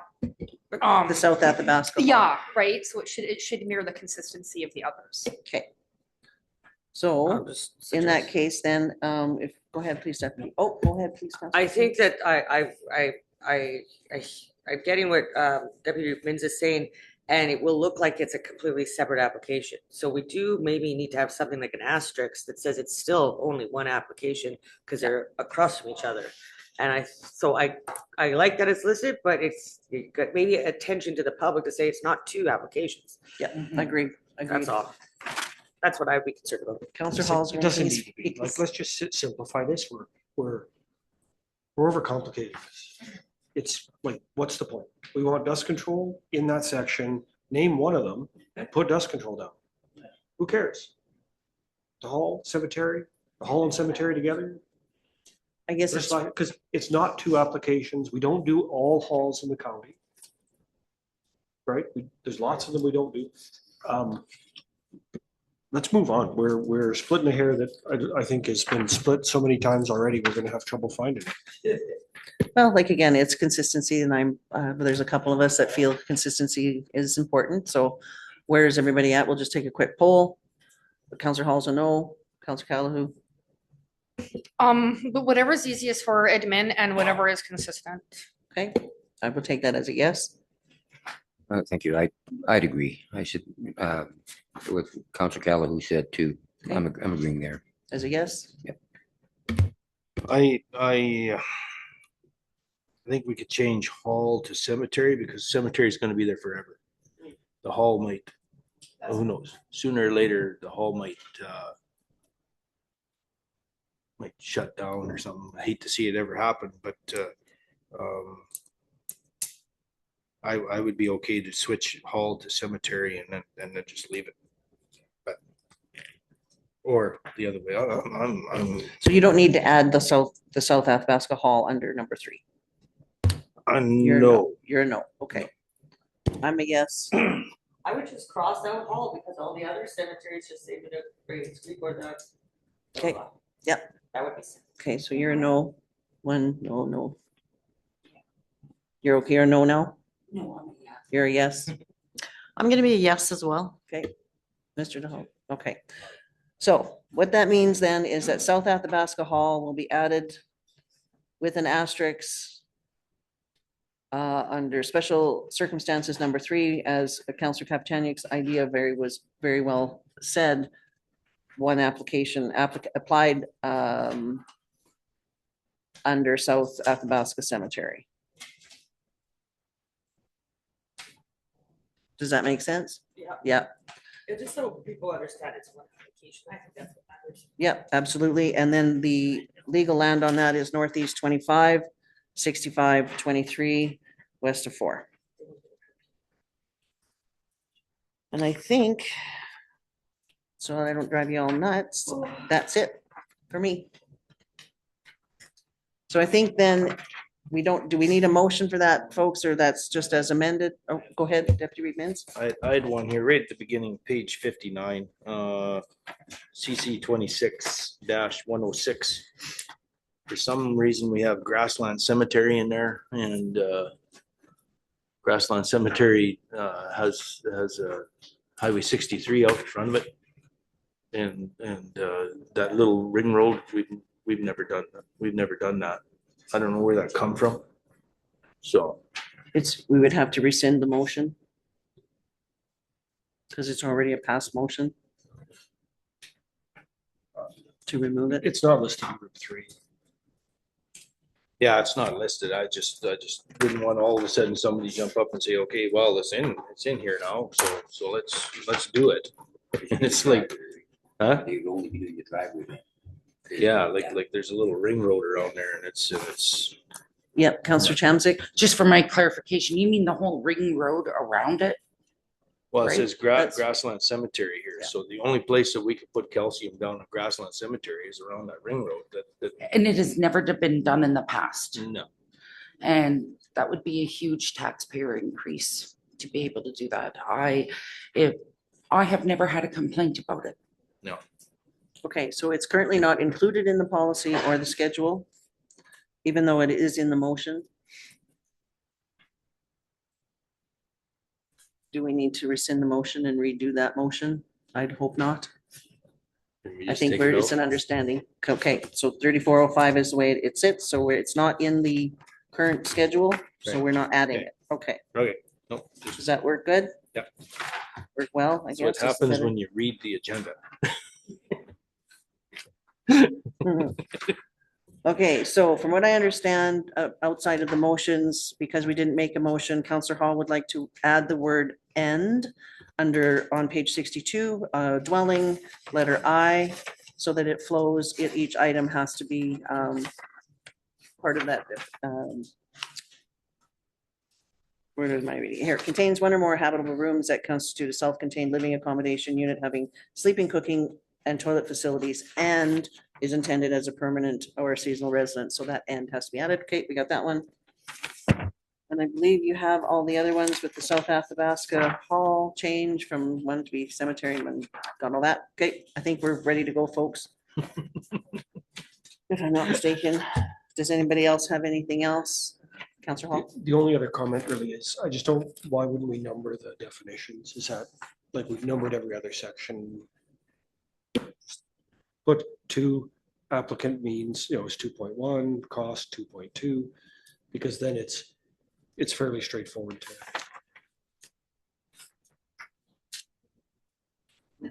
I missed what you'd said. It's just number the headings under section T. I'm sorry, numbering the headings.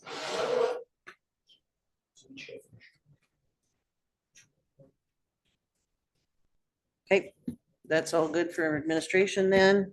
Because it's consistent. Okay, I'm just going to, I'm missing a page. Here it is.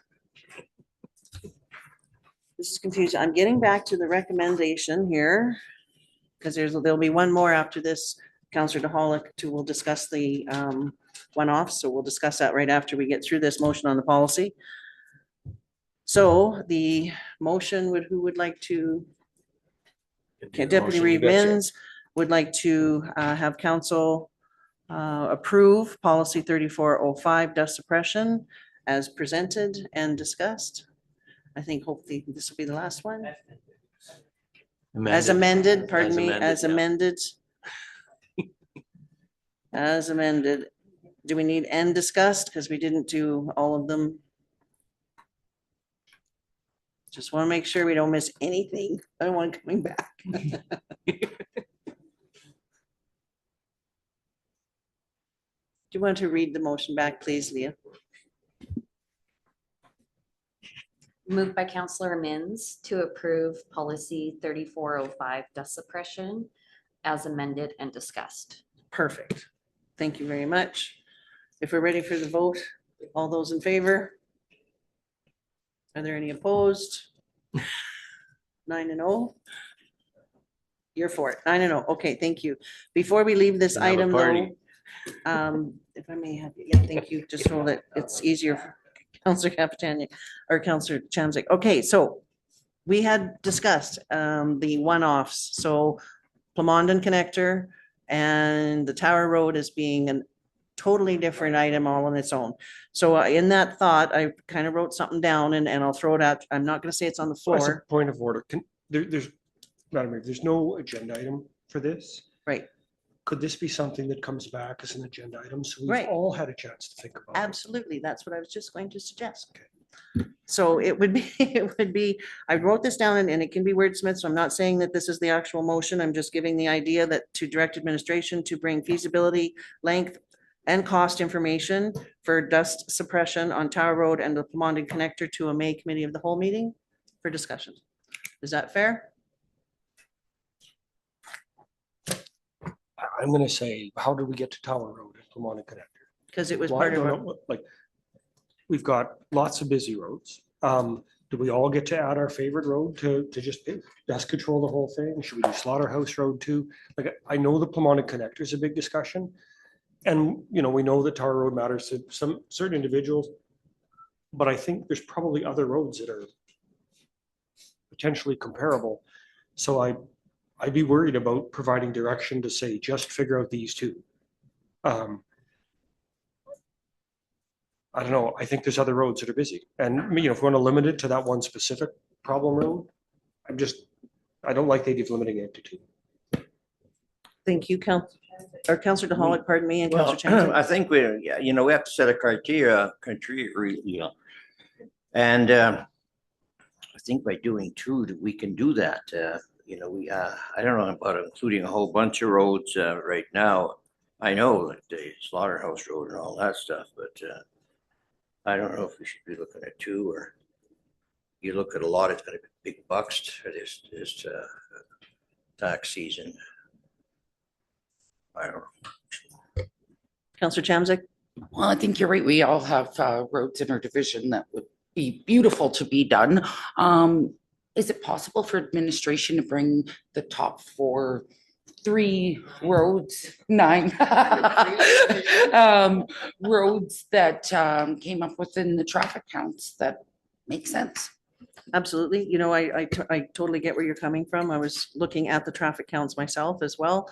And we had discussed Tower Road at our special meeting and we've discussed it, I think, one more time prior to that as adding it as the one-offs, but Counselor Callahan?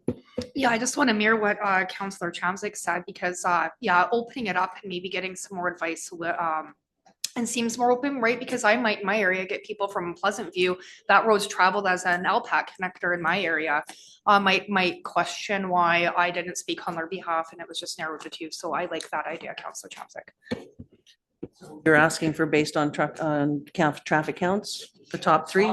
They have pardon me, I mean, they went through that big study at the end of our last term. I mean, we seen them everywhere. I'm assuming that data would be available.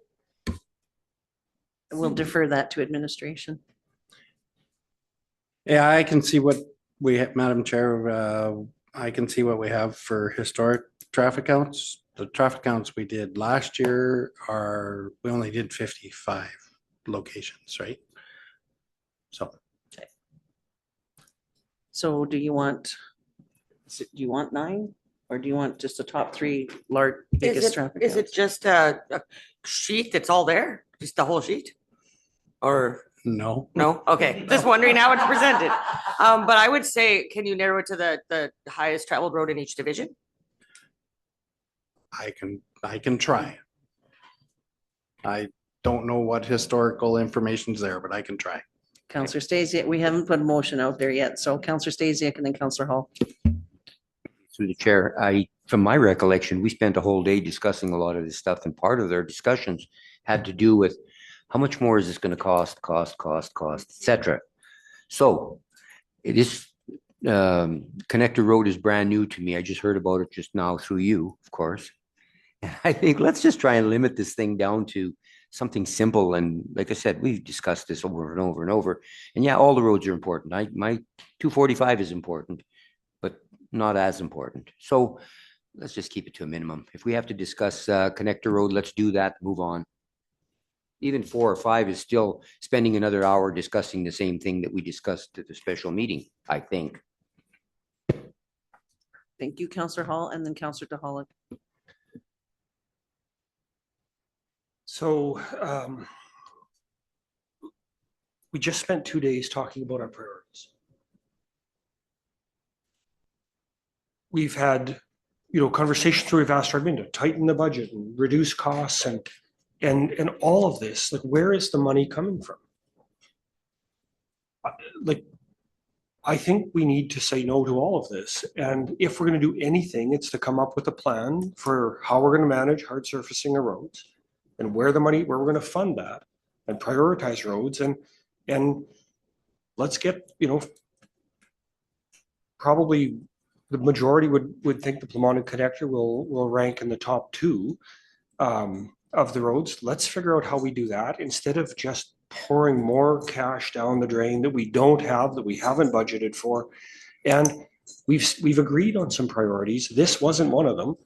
And on top of it, admin, we got to get out of the habit of just, I have a new idea and I want to do something and so I said Slaughterhouse Road because it's a busy road too. And we can't just say Tower Road because it matters, because it's here, or they're all important. Let's figure out a plan to solve the problem instead of just pouring money on Band-Aids. And I don't know where the money's coming from. I don't think anybody at the table knows where the money's coming from. And we've already made a budget. And from my perspective, our budget's already way beyond where we need to be. We need to still rein it in, not keep adding to it. So I'm just wondering, is this really the right thing right now? Thank you, Councillor DeHollick. Well, yeah, I agree. And I always understood that on the connector, we were just going to do the dangerous parts of it. If we had to do the whole thing, it's 8 kilometers and it's a lot of money. I understood that it's just the dangerous parts of it, a couple of corners and where Blue Jay Road connects to the connector. Councillor Callahoo. And no disrespect to the Plamondon Connector, it probably is, like Councillor Hall mentioned, in our top 2, or like Councillor Stasiak said, Pleasant View might not even be an issue, but we still need to answer to our ratepayers why that discussion didn't come to the table and why we magically just came up to this road. Like, they do deserve clarification in that matter. I think is just why we do just want to identify some other areas so that people feel that they're being heard and remembered. Thank you, Councillor Stasiak. Yeah, thank you. Through the chair, think our explanation to our ratepayers would be, we spent a day discussing it and we felt that there's a budget and we just cannot, well, I guess we shouldn't say we cannot, we should not be exceeding our budget after that much deliberation on it. And I'm sure that the taxpayers are going to understand why we did it. We could also say we're going to do every road in the county and they wouldn't grasp that either. So I think in all fairness, I think the explanation we can use is that, yes, we did consider all your roads. We had to cut the line someplace, just the way it is. Thank you. Thank you. And I just wanted to mention it wasn't something that was asked to be on this year's budget. It was just for information to be brought forward, which we can do at a later date. And that's what I'm hearing from everyone, that maybe when we discuss our budget for 2027, that we revisit this. Councillor Chambliss. That was exactly my intent. It wasn't for now, but I mean, it's future planning too. Absolutely. So I think because there wasn't a motion on the table, we've kind of hashed this out here a little bit, and I don't think administration's too crazy about dealing with this right now anyway. So, because it's asking for more and more information. So maybe it's just a heads up that this is something we would like to talk about come the next budget round. Is that fair? Thank you, folks. We're going to move on. Awesome. Thank you. We can definitely take a break here, folks. It's 11:29. If we could return at 11:35, does that give you enough time? 11:35.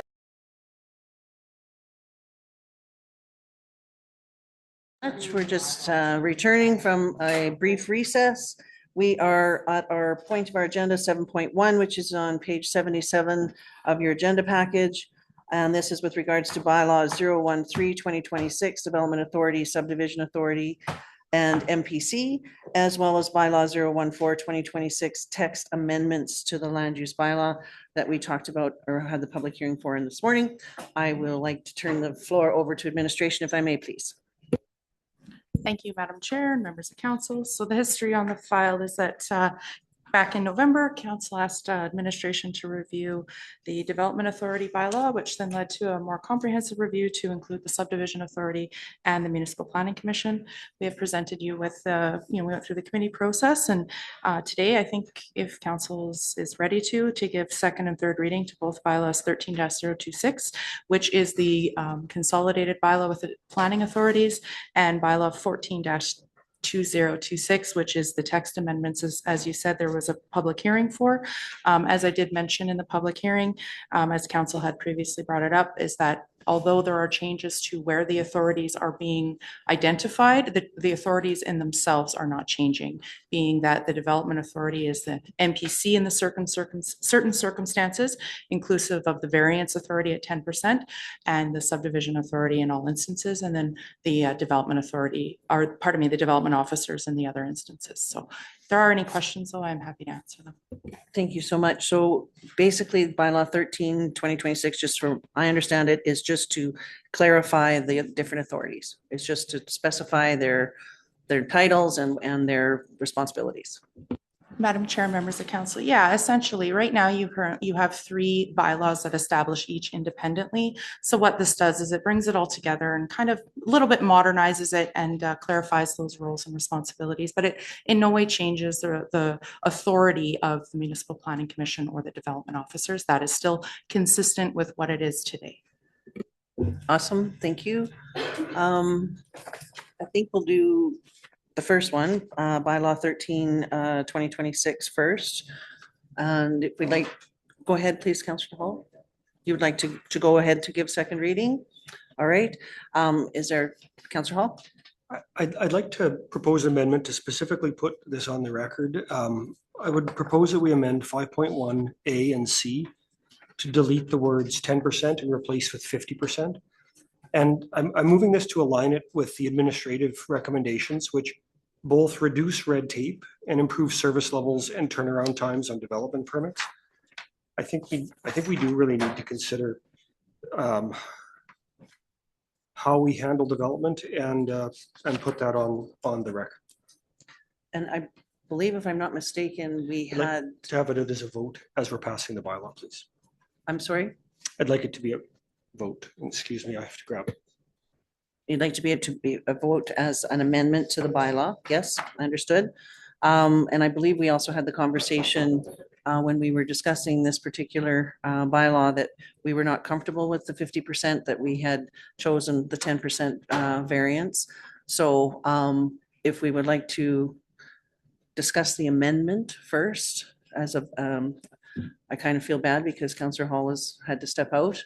So if we could leave that for just a moment, we may have another amendment, we're not sure, but I would like to get some clarity on item 7.5 that says, when a registerable instrument is submitted for endorsement, the signing authority is authorized to accept minor modifications from that approved by the subdivision authority, provided, and then we go to item E, changes comply with municipal bylaws, with the exception that minor changes to the land use bylaw standards may be included as provided in section 6542 of the Act.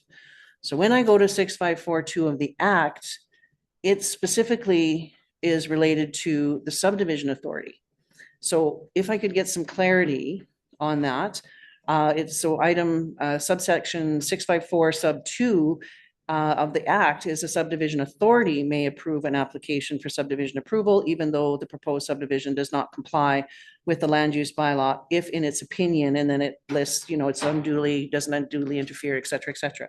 So because the Act specifies subdivision authority, but the bylaws mentioning signing authority, I just, please, if you could give me some clarity, please. Yeah, thank you, Madam Chair, members of the council. So essentially, in this instance, the subdivision authority is delegating that authority to the signing authority. Okay. Lots Right. of authorities in there. But I think the point is that the modifications are really going to be quite narrow in that it has to be consistent with all of the items that are listed in 7.5. So no increase in parcels, you know, the reserve are not compromised, roads are not compromised.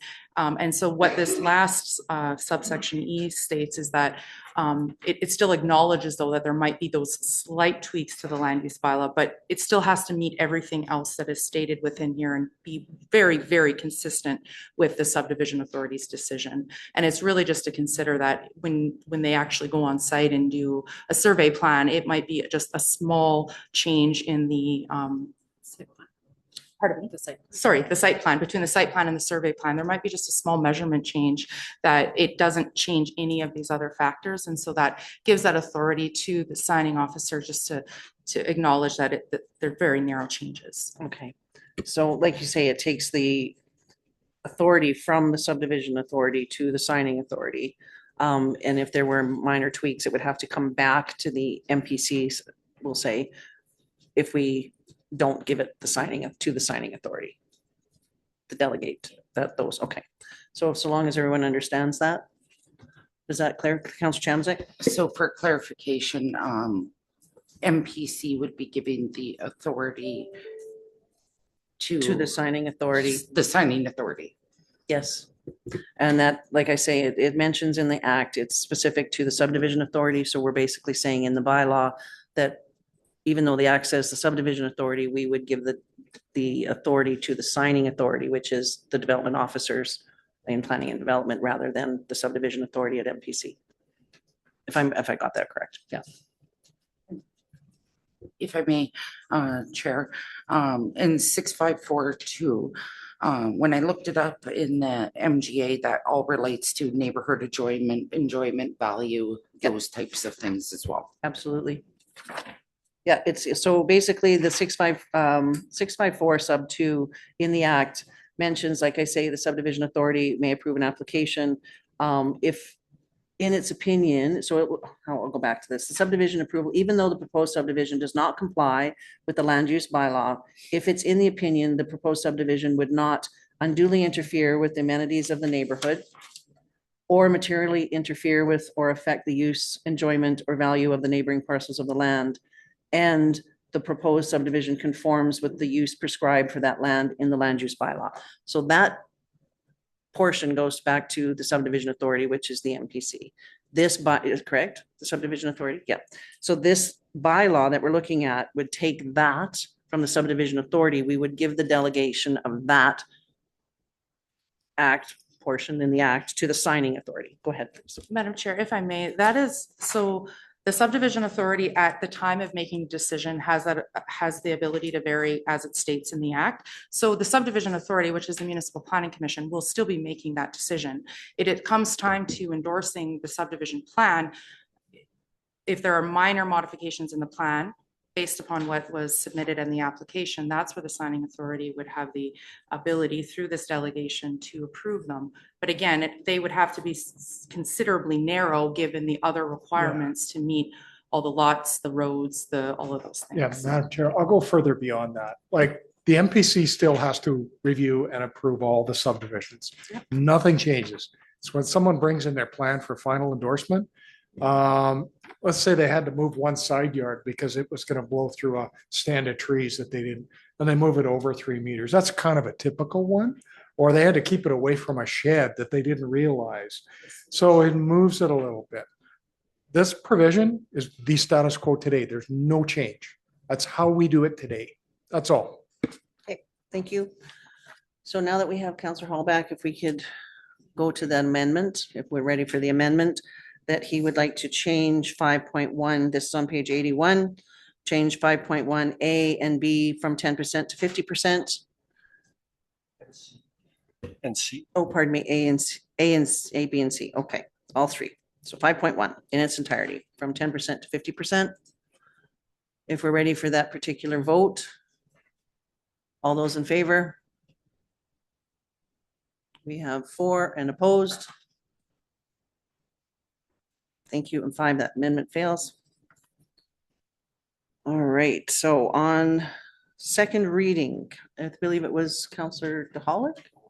Counselor DeHolick would like to give second reading if there's no further discussion to bylaw 013-2026. All those in favor?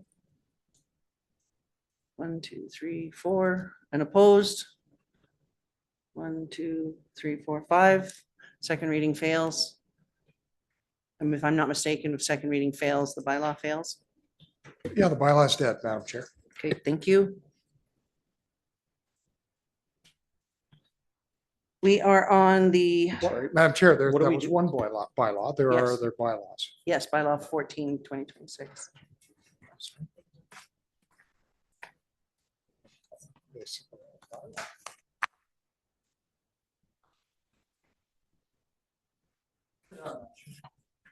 Sorry, okay, so we're on to second reading of bylaw 14-2026. Well, Madam Chair, they kind of work together, so there's no point proceeding with the other one. So Okay, next item, Madam Chair. okay, I appreciate that. Thank you. We have, Can we ask, so before we move on from this item for admin, what are the impacts now? Because this was a cleanup of a historic mess, or not a historic mess, but to modernize. Yeah, we'll How does go this away impact and how we do we'll, this? we'll provide a report on what the impact is. We're trying to clean it up and modernize, and that's okay. No biggie. thank you. I think if we would like to tackle 8.1, if everybody's ready for that one. It is on page 91 of your agenda package, and it's the 20-year grader replacement plan. And I would like to turn the floor over to Mr. Morton, Director, Mr. Morton. Thank you, Madam Chair. At the previous meeting, there was a discussion around the, I guess, warranty periods and associated with graders. And so what we've done is we've put together a 20-year replacement schedule for council, showing, what it would look like on a 5-year, 7,500 hour rotation, which is pretty typical of how graders have been managed by municipalities for a long time. What we're seeing now is a bit of a move or a shift towards going to paying the extra money associated with warranty and go into a 7-year, 10,000 hour grader replacement schedule. And everyone has the handouts to compare the two, I believe. And it really boils down to something as simple as, on a 5-year, 7,500 hour rotation. Over 20 years, you're gonna buy 63 graders. By switching to a 7-year, 10,000 hour warranty, you're buying 43, right? So it's significantly less. And then if you break it down by year, and you take in the warranties and everything, you can see that there's a savings every year. I'm not sure. I mean, we've shown that if we go to a 7-year, we basically have to buy additional warranty on previous graders that were purchased on a 5-year. So we would have to go back before they come off warranty. We'd have to purchase the additional warranty for those. We've included those costs for you there. You can see basically it's $500,000 over the 20 years. We have to do the same thing for 3 graders on a 5-year plan. So those ones are included in the cost. They're not broke out separately, but if you look under 2027, you'll see the cost of the graders. 3 of them have increased. That's because of the additional warranty. So we wanted to show this to council and get your support to move to a 7-year replacement schedule. And we currently have, our tenders are closed. We're just waiting to order the graders for this year, but we need direction from council on if you support the move to a 7-year before we order. Okay, thank you. Can I just ask a quick question? Is there a policy that specifies when extended warranty should be purchased? Do we have anything to make sure that we're staying? I am off that? unaware You're of a unaware? policy. I am as well. Okay, so how do we, because it was missed, so how do we ensure that it doesn't get missed? Well, how it was missed, don't know. Right. We have different staff now that know that you don't let equipment run without warranty. Right. The important graders, I mean, if you have a 15-year-old dozer, yes, you're not gonna have a warranty. But I don't have an explanation for a lot of decisions that were made in the last 6 years. Right. So that's just what I mean. How do we safeguard so that we don't run into that same issue, right, of missing the extended warranty? Well, this schedule says extended warranty will always be purchased. So if you adopt this, Okay. That in covers it. either one of them, it says we're always buying extended warranty for the graders. Perfect. That's what I needed to know. Thank you very much. Does that account, Councillor Kelly? Yeah, through the chair. Thank you, Director Morton. I can tell that a lot of work went into this. I'm not a grader expert by any means, but as a ratepayer, I would definitely support the 7-year plan for you. Thank you for putting the time and effort into this and finding some cost savings and some warranty. Thank you. Councillor Stacey? Thank you through the chair. Was there consideration taken here about buybacks? Do we presently have a buyback on the 5 and what is it? No, 5 and 7 as opposed to the 7 and 10? Yeah, you can see on line 26, it has the sale of fixed assets. That's basically the value we're going to get for the graders when we replace them. You'll see they start out fairly small. And that is because some of them are off warranty and high hours, but you'll see that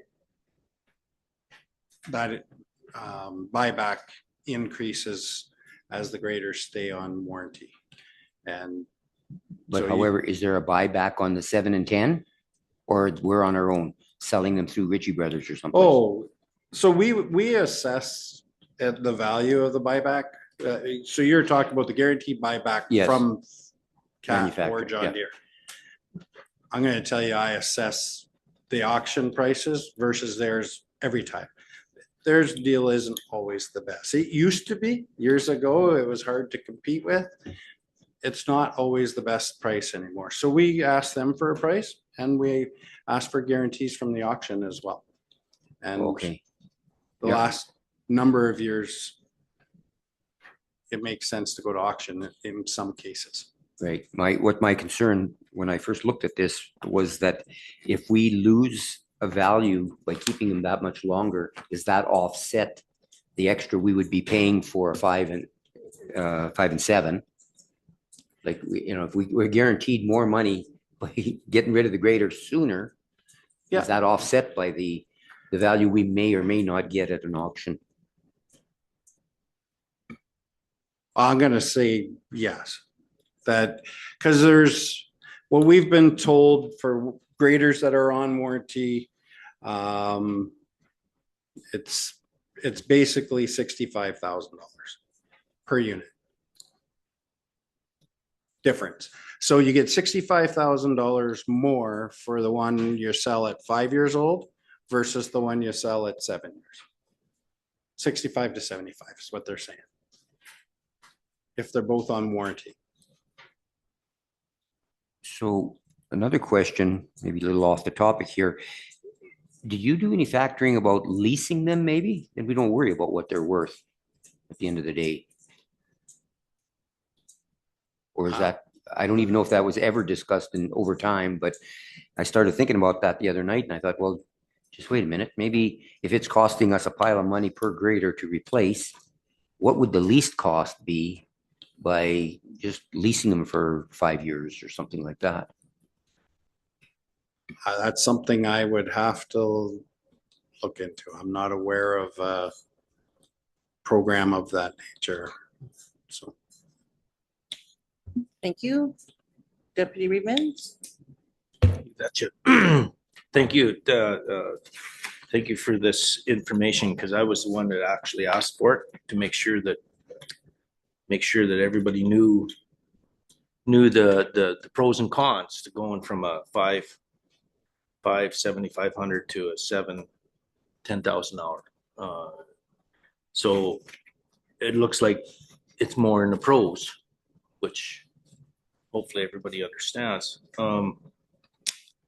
The other thing that I was wondering about is we have, are the spare graders in this? Yeah. So we're gonna go from a fleet of 13 graders now to 17 graders that are on warranty? Well, you currently have a fleet of 16, right? Yeah, but we 2 of them were spares.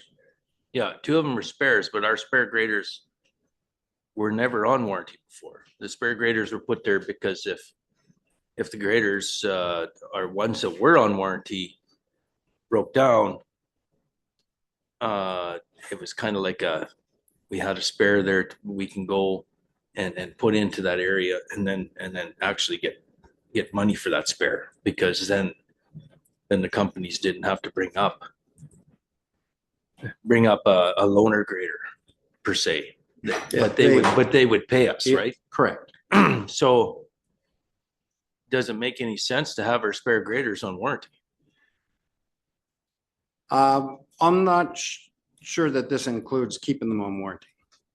It does keep our spares renewed. We don't want to get them houred right out. You'll see the only one that's going to the auction this year is worth $50,000. Well, that's because it has 13,000 hours. Yeah. Right. Yeah. And it's not all-wheel drive. So, I guess our perspective is that we do have them included in the replacement schedule, but that does, we have to account for them because they're part of the fleet, but we might be able to drop those every second time, right? Yeah. I was just trying to compare apples to apples, so I wanted to show the entire fleet, but if we decided that the spares just have to be replaced every second schedule, we could do that. Okay. Yeah. Because now we'll get into that predicament of all of a sudden not even getting close to 6,000 hours on these spare graders if we're going to keep them in this situation, right? Yeah. Like it's It's not a terrible place to be when you're. It's not, no, you're right. It's not a terrible place to be into, but to add that money in there, to me is, we have 14 grade areas. So we need to have 14 graders on, used to be 13. Now it looks like we're gonna have 14. We need to keep them on warranty, and the buyback and all that stuff. But the spare graders, we always had just for spares. And I understand that, but when you see some of the breakdowns costing $100,000, it's not necessarily a bad thing to have your spares on warranty either, if you can. So, yeah, but it does cost more money. Yep. Yeah. So yeah, I don't know.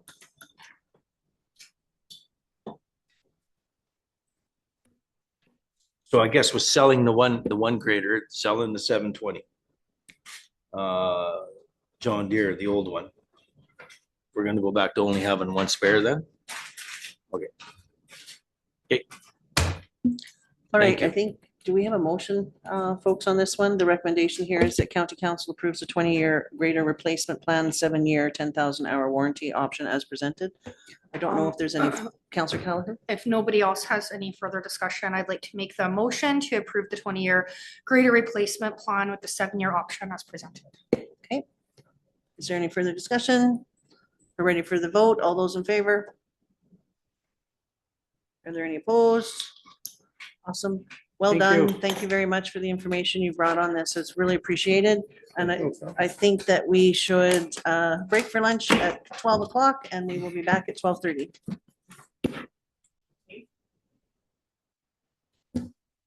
All right, we are back from our lunch recess. We are at item 8.6 on our agenda, page 114 of your package, and the counselor expense claim. And this one here was brought forward as per as it mentions in the background for the policy. In the event that there is a conflict that arises, the details of the matter shall be referred to council for decision through resolution.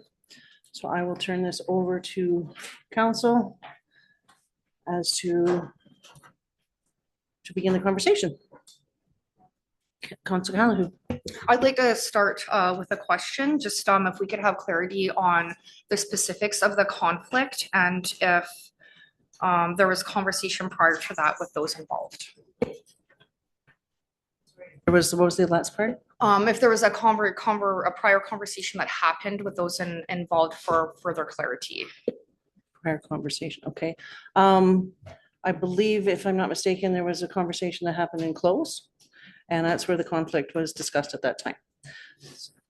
Oh, sorry, my question was, did a conversation happen with the person whose payroll statement it is?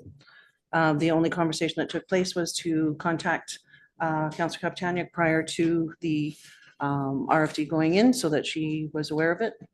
And as it was discussed in an email went out and explained that exact courtesy that was given, so she wasn't blindsided. Thank you for that. You're welcome. And with regards to the conflict, I believe Deputy Reed Mins. Well, I honestly don't think that a counselor should sign up for a seminar and go into this seminar and not actually take the seminar, but to Zoom a county council meeting that day, all day. You can't do two things at once. If you went to the seminar, you go to the seminar.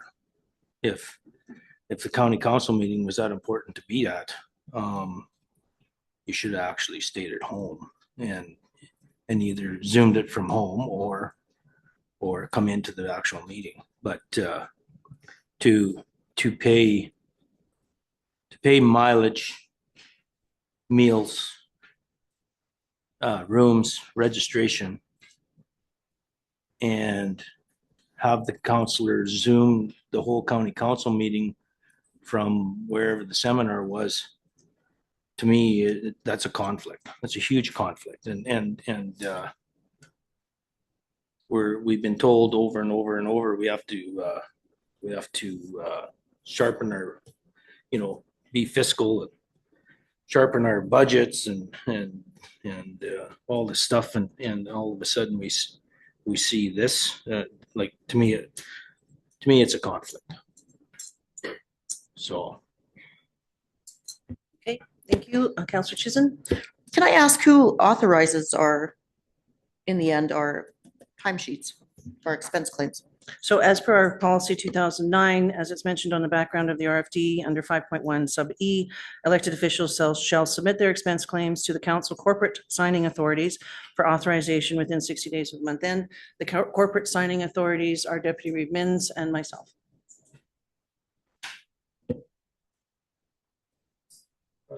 Councillor Chisholm? So then this was sent to you?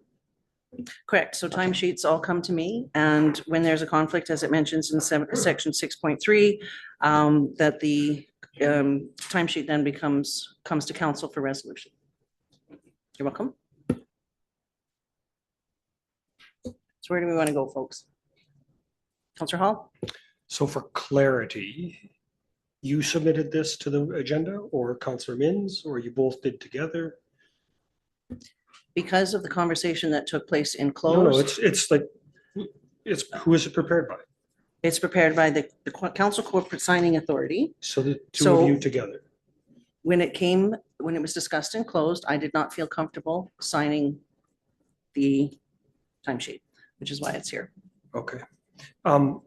I guess I'm just wondering if we can get a little bit of additional.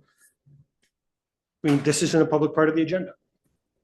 So I think we need to be able, like, I'm having trouble understanding specifically what the conflict is.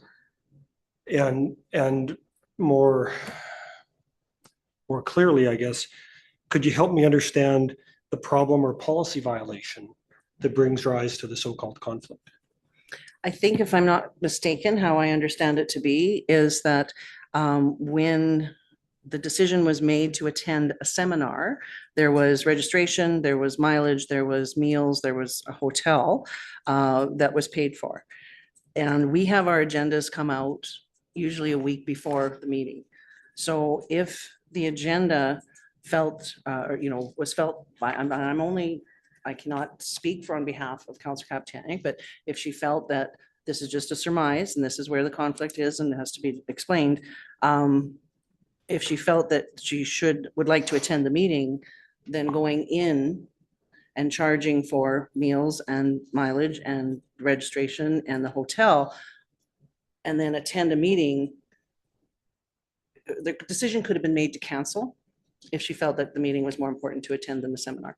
So you've twice said hotel, but when I review the expense statement, there's no hotel booked. There's no hotel claimed. I don't know if there was a hotel there, but okay, there was. So the So hotel the was- question though still was that hasn't been answered is, please help us understand the policy violation. What part Again, of the policy, as the what- policy what- says, Can you if give a us a con- line reference, please? if the conflict arises, which is listed on the background, No, that, or I'm a sorry, I'm gonna conflict interrupt. arises. I'm sorry, brief, that's the policy on the conflict. We have a policy around paying expense claims, paying remuneration to counselors. Conflicts generally arise around, some kind of violation of that policy. Is there a place where this claim violates our expense claim policy? I don't believe that the information in the policy mentions under 6.3 that there needs to be a violation of the policy. It's a conflict arises. And a conflict arises, the details of the matter shall be referred to council for decision through resolution.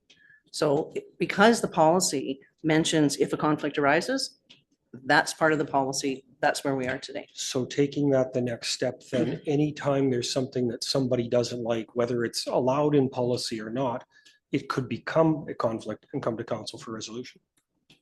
If you would like to change the policy to make it No, clearer. that's a question. I'm trying to understand the guardrails here. We've got. I'm still trying to figure out what's the conflict that violates policy? Go ahead, please, Counselor Chisholm. Well, from what I can understand and what I see, I think the conflict is being at two events and one costing more than the other event. And I guess how much of the actual conference was attended would be also a question. And so I do believe there is a conflict, and it is being brought forward. Unfortunately, it's a little uncomfortable for all of us. But it's a good learning experience for myself too, as to what can be or can't be charged to back for expenses. So that's a good learning experience as well. But it is definitely a conflict. I don't dispute that. Okay, thank you. Counselor Hall. So there's no policy violations, but then for clarity, it's a conflict because I'm not sure. Would it then be okay to say leave early because of a scheduling conflict? Or because of a scheduling overlap? Is it a problem where, for a counselor to be at a session and that runs till 5 o'clock and have to leave at 3? Is it, I'm just trying to understand what is the standard we're all being asked to live up to? Because it seems like it's a moving target.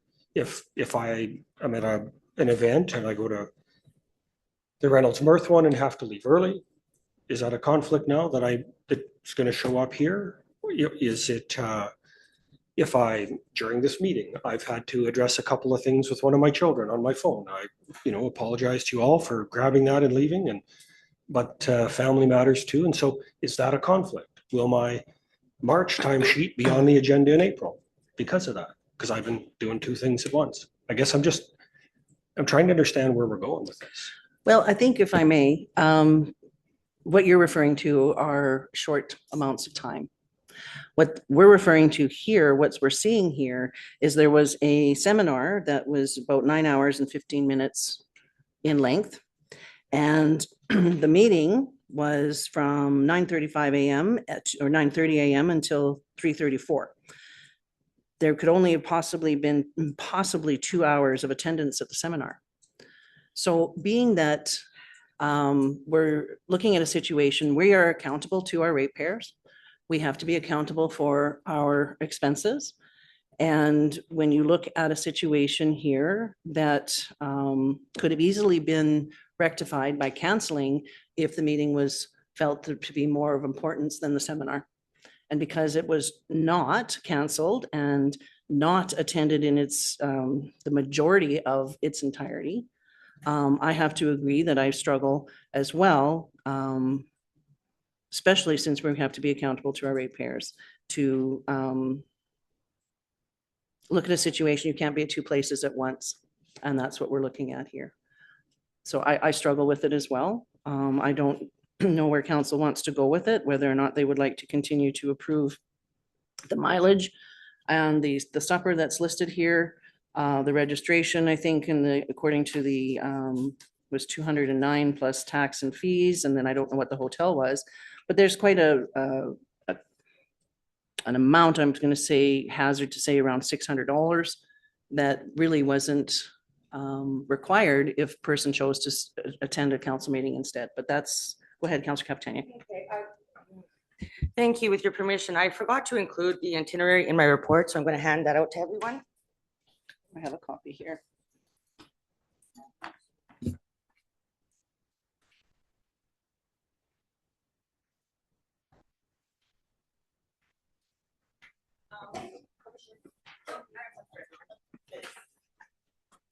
And I will speak when I get back to my microphone. Thank you. I do have one that was given to us by Brownlee. Not exactly the one.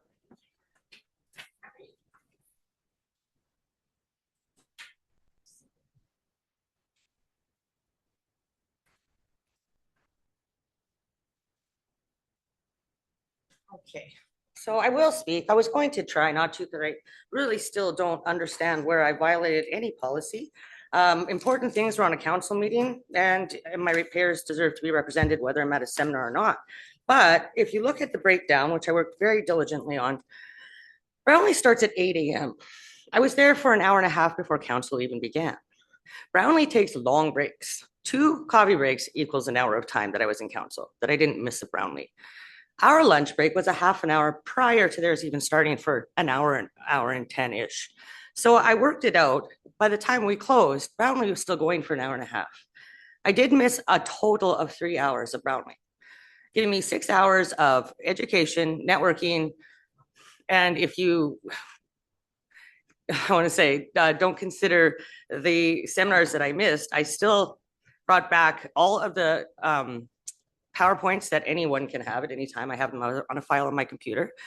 I know I've attended this seminar, I think pretty much every year since elected last term, and it is different every year, and it's an awesome place to be. I don't go to it because I want to skip it. I am a woman, I can multitask. Yes, there was parts of the council meeting that I kept my camera off and I was sitting in the back of the room. And so be it. It's not that there was anything that was going to interrupt anyone else there or interrupt here, but I feel like I'm being put on trial for doing my job to the best of my ability. And the best of my ability was to not cancel and waste money, because the cancellation dates would have been, there's a cancellation date, I don't know what it is, but you don't get your money back unless someone takes your space. And who is going to do that? And then furthermore, I didn't feel like I could trust my colleagues to defer something in my absence that may have been important to my community. And that's where my heart was, is that I needed to try to do both. I never have seen in this entire council a question where, because you don't think I can multitask, you get to decide if I use my learning account for something or not. We all get the equal amount of money to use for learning for seminars. We all get an equal amount of money to go to conferences that we choose, build our skill set for our jobs, for our communities. I didn't leave and go shopping. I didn't go to a swimming pool. I didn't go to a spa. I didn't leave RMA early or not show up at all. I did a council meeting to the best of my ability while trying to attend a seminar. And again, if you look at the breakdown, where I have these little arrows, they're the only parts that I actually missed completely. And that's when I had to go to my car for closed, especially. And even then I was a little disappointed because I had to run in to go to the bathroom, and I ran through that whole parking lot to get back, and my colleagues couldn't even take a 5-minute recess to let me vote on the closed session that I just participated in. Just a little courtesy.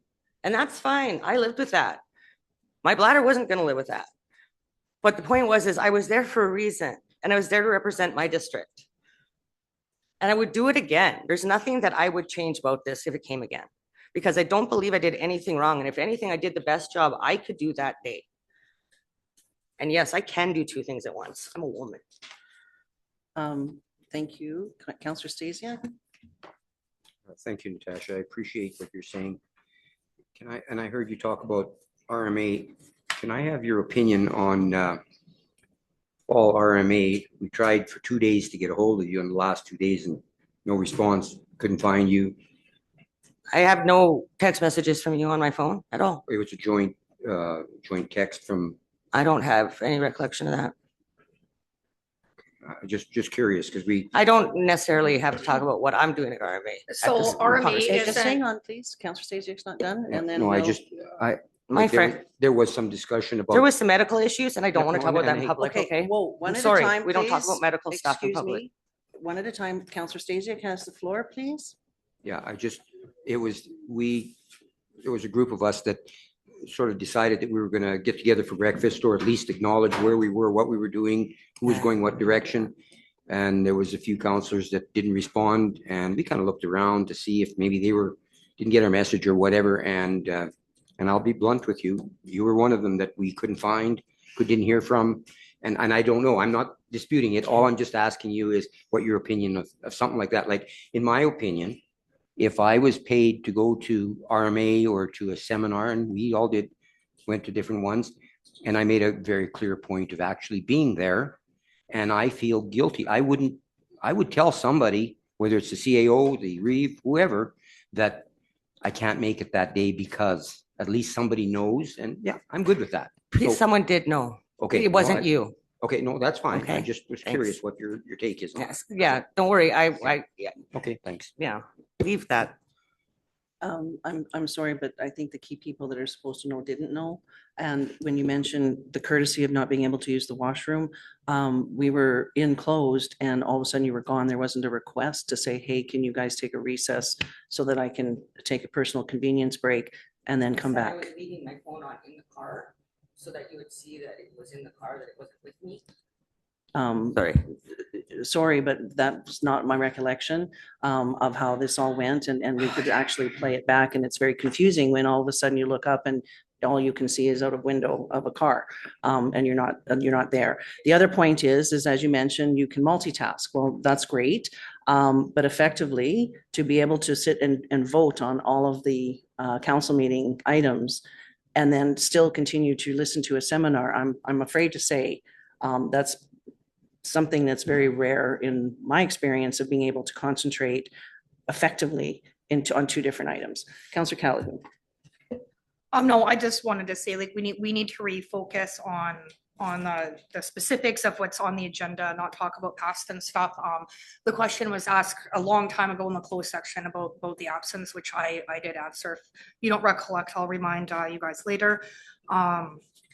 Anyways, let's just like refocus on this day and this stuff specifically, please. Correct, so that we don't drag this out. Yes, and, correct. Understand. Do we have a motion that that council would like to put forth with regards to the charges on the February 2026 timesheet for the Brownlee seminar supper and the Brownlee return mileage? Councillor Hall. I would make a motion to authorize the expense claim as presented. Okay.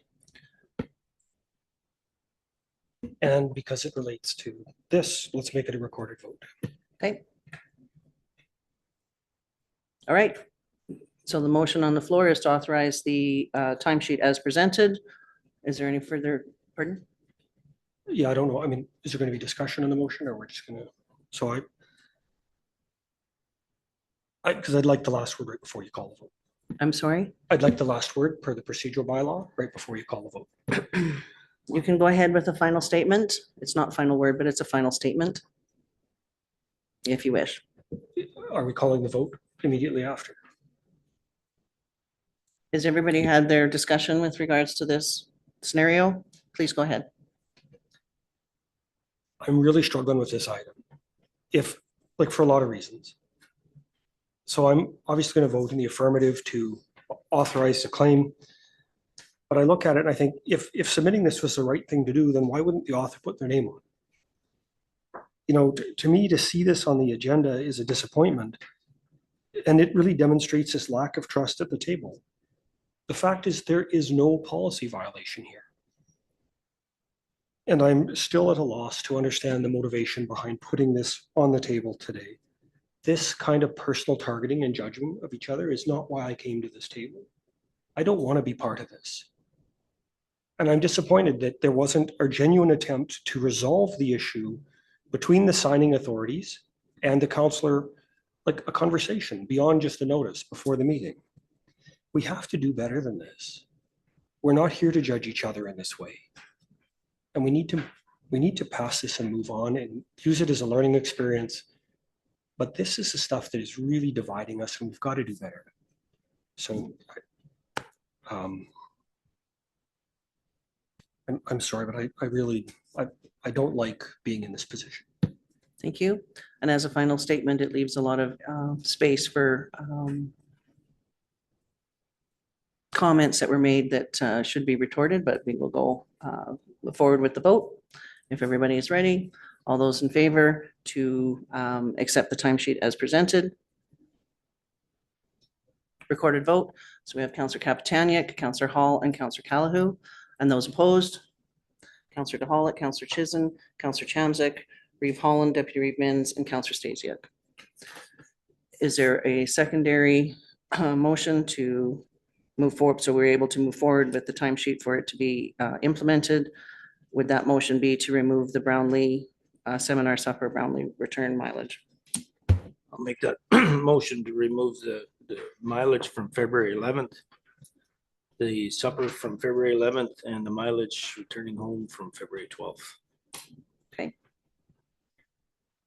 Are we ready for that? Two things. Can we get a legislative reference on the legislative authority to do this? I don't see anywhere in our policy that gives council the ability to do this kind of off the cuff swings at colleagues. And for clarity, I'd like this to be a recorded vote.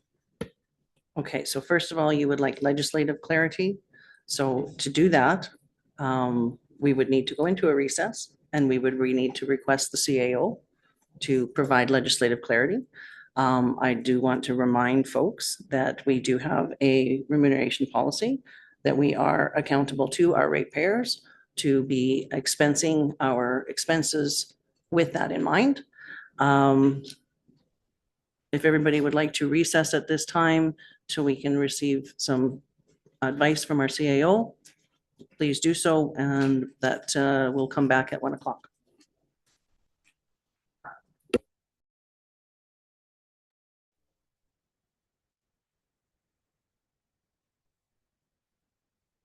It's my understanding that our policy is as it reads, that when a conflict arises, the details of the matter shall be referred to council for decision through resolution.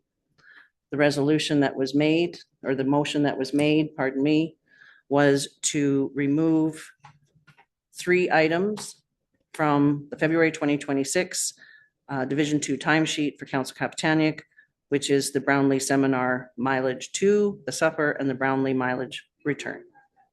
Those 3 entries. If I'm not mistaken, that's a resolution or motion of council. We're able to go through as far as policy 2009 is considered. Are we ready for the vote, or is there further discussion? Well, just before I give up the floor, I will say to my colleagues, this is a slippery, slippery slope and a giant mistake. Put yourself in your colleague's shoes and ask yourself how you would expect your colleagues to vote. Thank you. Anything further? Anybody else would like to add? Okay. Ms. Blair, you have the motion. Okay. As per Deputy Reeves' motion, we're ready for the vote. All those in favor? 1, 2, 3, 4, 5 recorded vote, was it? Councillor Hall, pardon me, Councillor DeHollick, Councillor Chisholm, Councillor Chamzik, Reeve Hall and Deputy Reeve Mins and Councillor Stasiak, and those opposed, Councillor Kapitaniak, Councillor Calahoo, and Councillor Hall. Thank you. I have a supplemental motion I would like to make. I'm sorry? I have a supplemental motion that I would like to make. I also have one as well, so we'll start with yours. So I would move that notwithstanding policy 2009, all councillor expense claims be forwarded to council for approval hereafter. Thank you. We can avoid the awkwardness of this discussion by making it our routine practice to just include these timesheets and expense claims in the agenda. I mean, we put the minutes and everything else in, so why not the timesheets? Now, Thank you. in support of that, I'll say that I am not afraid for my claims to be exposed and transparent at every meeting, because again, I think on this, there's nothing to hide and it should be a recorded vote.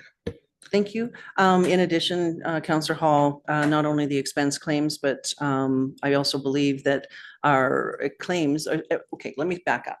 All of our expense claims are put online that all the public can see, but what's missing from them are registration fees, hotel fees, any kind of airfare, any of those other things. All we're seeing right now is meal receipts, and if you pay for the registration yourself, then that would be on there. But we're not getting a full picture to our public of what actual expenses are made by councillors, right? And so in addition to, and I'm wholeheartedly agree that we should have our expense claims on the last meeting of every month because of exactly this situation. It puts not only myself and Deputy Mins as corporate signing authorities in a difficult place. I believe that it would bring transparency and accountability to our ratepayers, but I would like to see all of the expense claims. So if there's a hotel charge, if there is, any other type of charges that we're currently not seeing that we know exist, I think we need to be fully transparent, and our ratepayers deserve to see that. So I am in wholeheartedly in agreement that they need to come forward. That was actually my supplementary motion as well, but with the addition of all expenses be included. So Councillor Hall, do you have your motion? Do we need an amendment or do we add to it that all expenses be brought forward? I've made this motion. That's where I'll leave it for council to make the decisions on. So can you read your motion again so that Ms. Blair has it? And then if there's amendment, we'll put that forward. Notwithstanding policy 2009, all councillor expense claims should be forwarded to council for approval hereafter. Okay, thank you. So if you've mentioned all councillor expense claims, I think that all our expense claims include, well, our expense claim, we don't put hotels down because they're paid for on the credit card. So I believe the amendment that I would like to make to that would be to include receipts for hotel that are not on our expense claims, for hotels, for airfare, for any of those other items that we don't claim, that is an actual expense and is accountable to our ratepayers to show. Councillor Stacey. Thank you. Just for clarity again, can you re-explain that to me? Like I'm curious where I would, okay, as I'm understanding, we do not have to put in a hotel expense claim because we don't know where to get it from anyway. Right. Okay, and now if it comes at the end of the month when our timesheet, our mileage claim has not been entered yet because we're still at the meeting. Yeah. Can we put in a number that we anticipate it's going to be, or? It would go to your next month. So the last meeting goes to the following month then? Correct. I understand. Thank you. Thank you. If that makes sense. Well, like actually, your mileage is going to be if you're here. So, your last, actually, you're right. It would go to the next month. So we're going to have a lag, right? We're going to have a lag that would be transferred over to the following month for those remainder days of the month. Okay? Does that make sense for everyone? Okay, so the amendment would be to include receipts for any other expenses that aren't on our expense claim, but have been accrued, or not accrued, but have been charged. I don't know what the word is right now because I'm talking on top of my head. Go ahead. Thank you. One other question now would that be typed or written on a page, or would that come through our computer as it is now? No, I think. Because council wouldn't see it then if it's on. I guess they would. You'd have to have all of our computers here. It would have to come through, administration would have to include those receipts. So the hotel receipt, administration has those. So they would be able to include the registrations. They would be able, because whatever receipts that administration has would be included as a whole picture of all of the expense for Right. that counselor. But our mileage claim from meetings within that month, generally, I put them on the computer Mhm. and send them to you. Yep. So would now I be putting them on a sheet of paper so that council can see them, or how does that work? No, your expense claim as it's submitted now, instead of submitting it to the corporate signing authority, you would be submitting it to administration to include in the agenda. Got it. Thank you. And it would have to be within the deadline, because it's usually a week before the meeting, so it would have to meet that deadline. So everybody's gonna have to understand that this next month is gonna be a little wonky. Does that make sense? Okay, so on the amendment to also include with the time expense claims on the agenda to include all receipts for expenses. I don't know what the word would be. It's not even accrued, but I don't know what the word would be. The expenses that have happened, or help me, folks, wordsmith with me. So all expenses for hotels, registration, et cetera, that have not been paid by the counselor, but paid by administrator or paid by the county need to be included. Okay, so we have a full picture. I don't know how to word that, Leah.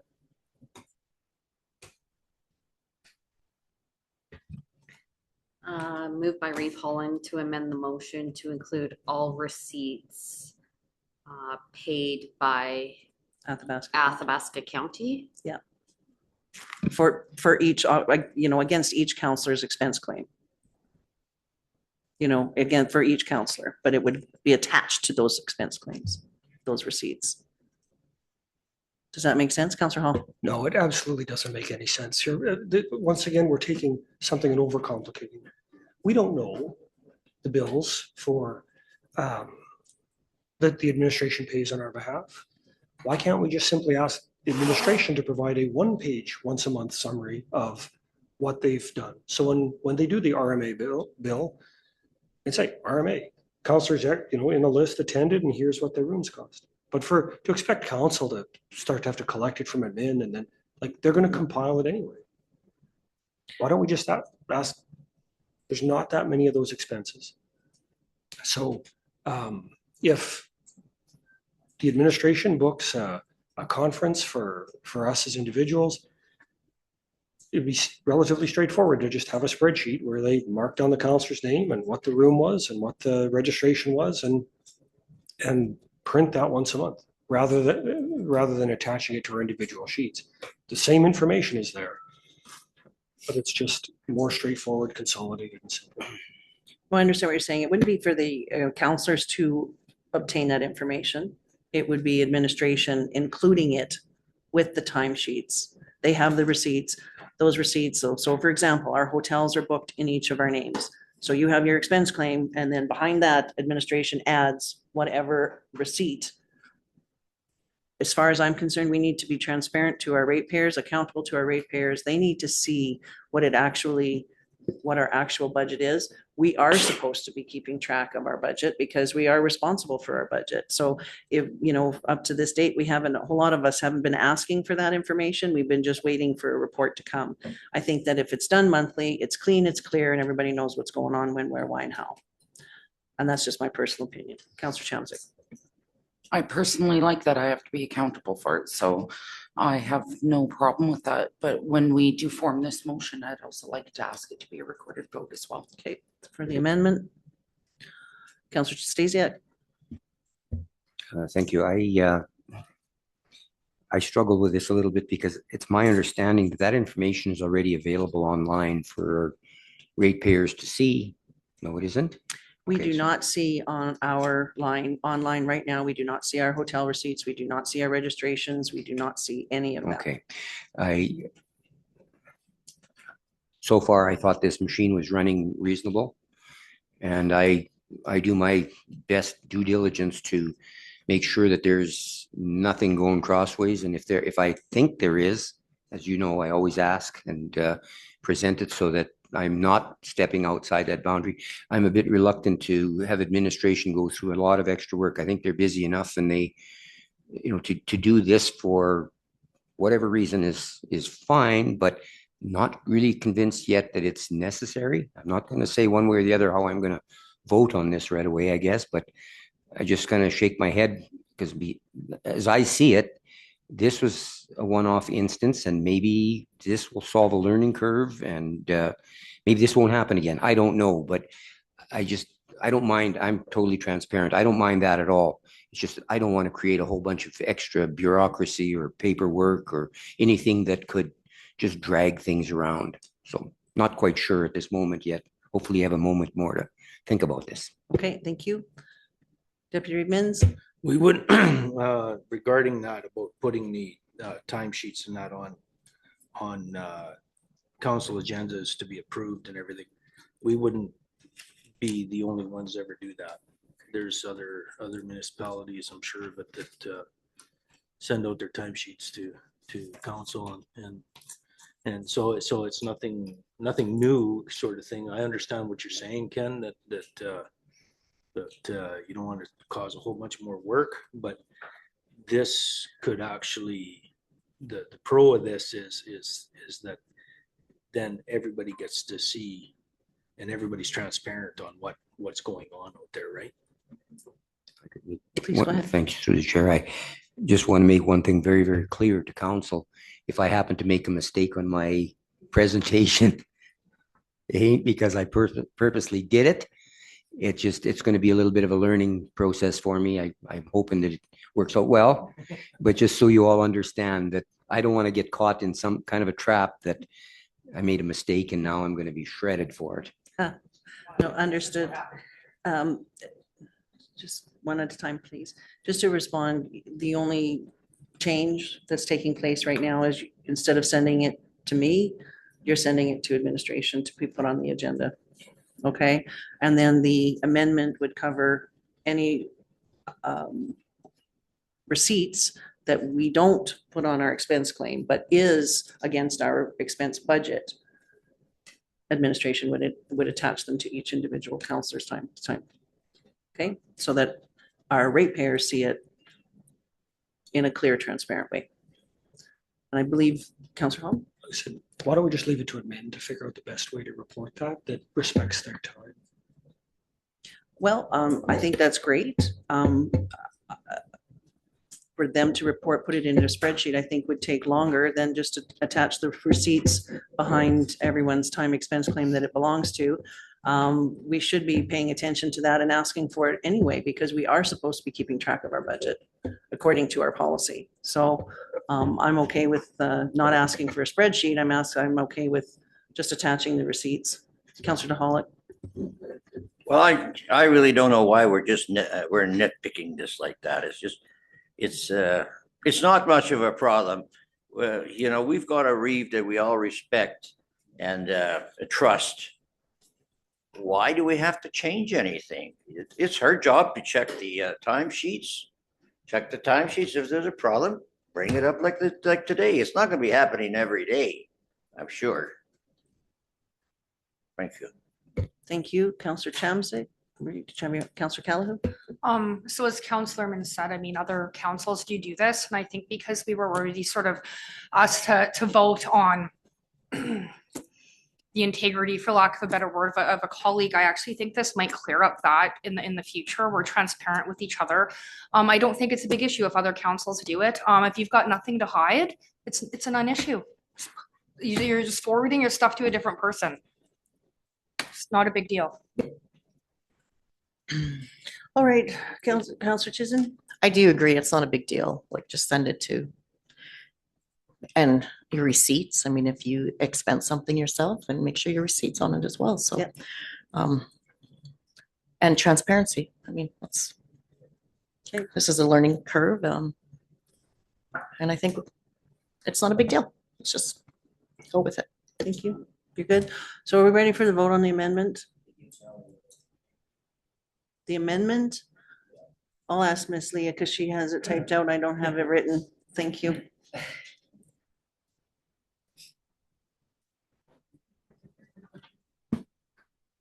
Moved by Rafe Holland to amend the motion to include all receipts paid by Athabasca County for conference registrations and hotels. Yeah, all expenses. Yeah.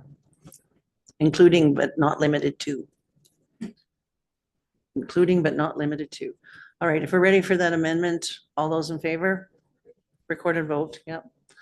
We have Councillor DeHollick, Councillor Chisholm, Councillor Chamzik, Reeve Holland, Deputy Reeve Mins, Councillor Stasiak, Councillor Callahu, Councillor Hall, unopposed?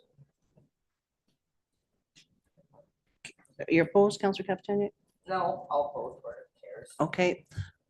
So all 9, Councillor Capitani is in, so that amendment passes. So that amendment now on top of Councillor Hall's motion to bring the time, notwithstanding the policy 2009, to bring the time expense claims to the last meeting of the month. Councillor Hall, last meeting of the month is okay? No, I don't think we need to get into the specifying the date. That's not part of my motion. Well, if we don't have a specified date, we're going to have timesheets all over the place. No. When the timesheets come in, they go into the agenda and get approved. It's not, they can go through consent, they can go through whatever. If there's a question, they can come on to the discussion. We have 60 days to get them in the 60 days, and they'll show up on the agenda that meets the timelines after your 60 days. I'm not rewording what I've said. Do we make another amendment? Councillor Can I Johnson? make that amendment for the end of the month? So the amendment would be for the last meeting? So that they were concise, we're in one place. All right. Is there a discussion on the amendment? Councillor Stasiak? Just a little explanation so I'm clear with it. Your amendment, sorry, what, can you explain it so that I understand it? So it would be the last Thursday of the month. For the It last has to meeting. be in 1 week prior to that Thursday, though. Okay, so. Is that it? Is that correct, Leah? For, yeah, to be ready for the last meeting of the month. So it would be when the agenda deadline is for the last meeting. So in some cases like this past week where we had 3 meetings in a row, those would not be entered then because we'd have to have it presented on the following Friday. I guess not, but administration's really good at giving those deadlines and we get those emails regularly.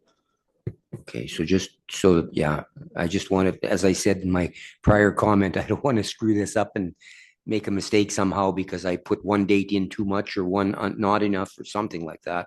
I don't want to make this complicated. I'm all for the transparency thing, but just let's be clear here that maybe, well, I guess we can't. I was going to say, could we have maybe said, let's go to the following month and everything from the end of that month goes this way, everything beyond goes to the next one. Is that a possibility? I don't know. I'm a bit concerned about knowing when that cutoff is for what meetings we're going to. I think once we run through it once or twice, It'll come to like me. second Okay, no, nature. good enough. Yeah. And the cutoff would be for the agenda of the meeting of the last month. So Okay. that, yeah, and those deadlines are sent out regularly. And you will correct me if I make a mistake. Absolutely, I'll help Good, you out. thanks. Would it be easier if we said cut off, like cut off at the end of the month to be put onto the county agenda on the the first meeting of the next month? Because then you're looking at what, 30 days or 40 days? Right? Exactly. This is why getting so much, like, we're getting into the micromanaging again. We have 2 meetings a month. It's not that hard. Agenda item, throw whoever sheets are in there. Because right now, when March ends on the 31st, then you've got to submit it for the last meeting. So now they'll get approved on the 23rd of April, the way we're talking, and then whatever, another 10 or 15 days. I mean, that's fine. I mean, I don't care about waiting, but I know there are some individuals who will need that sooner, depending especially on what they spend. And although we may have opened the door to getting early payments with some of the stuff we've seen in the past, we haven't traditionally done that. So now you're talking about finished on March, submitted for the 23rd of April, paid sometime in May. We're getting into the weeds, guys. Just put them in the agenda. They can come up every time and move on. Councillor Chamzik? I don't think I can micromanage transparency, but I don't know if it's possibility if administration has any solutions of how to streamline this better, but I'm just all for, let's get it on the table. Well, I don't think administration is going to weigh in. No. I think Deputy Reeve Min's suggestion was for the first meeting of the following month. Sure. I'm totally And amenable then to that that. If covers that your- makes it easier. Covers your full month. Does Yeah. that Covers cover your it? full month and Yeah. it's close to Okay. where we. All right. So are we all in agreement that your amendment is a unanimous decision? No, it's not. I do not agree with it. I've said that a number of times. Call it to a vote, please, and record it. Okay, so the amendment was for the last meeting of the month. He does. We can just kill it and then just move it to the first. Exactly. I'm good with that. So on the amendment, we, pardon me, for the last to submit our timesheets for the last meeting of the month. All those in favor? Could you read the amendment for us? The amendment was to submit the time expense claims for the last meeting of the month. Okay, and again, Deputy Reeve Mins mentioned the first meeting of the month would capture the previous meeting, which Councillor Chamzik figures is a better idea, but you would like us, you were opposed to going unanimous to pull that back. Okay. Again, for clarity, so what you're saying then is that the cutoff is at the end of the month for the first meeting of the Not next. this amendment. We have to kill this amendment to go to what Oh, you're okay, looking all right. for. Okay, I like his idea. So if we're ready to kill the amendment, so the amendment is, if you don't want this amendment, you're gonna vote opposed, okay? For the last meeting of the month. Those in favor? And those opposed? I don't see any other, way around it. It's 8-0, it's dead. But the problem is, we're only allowed 2 amendments.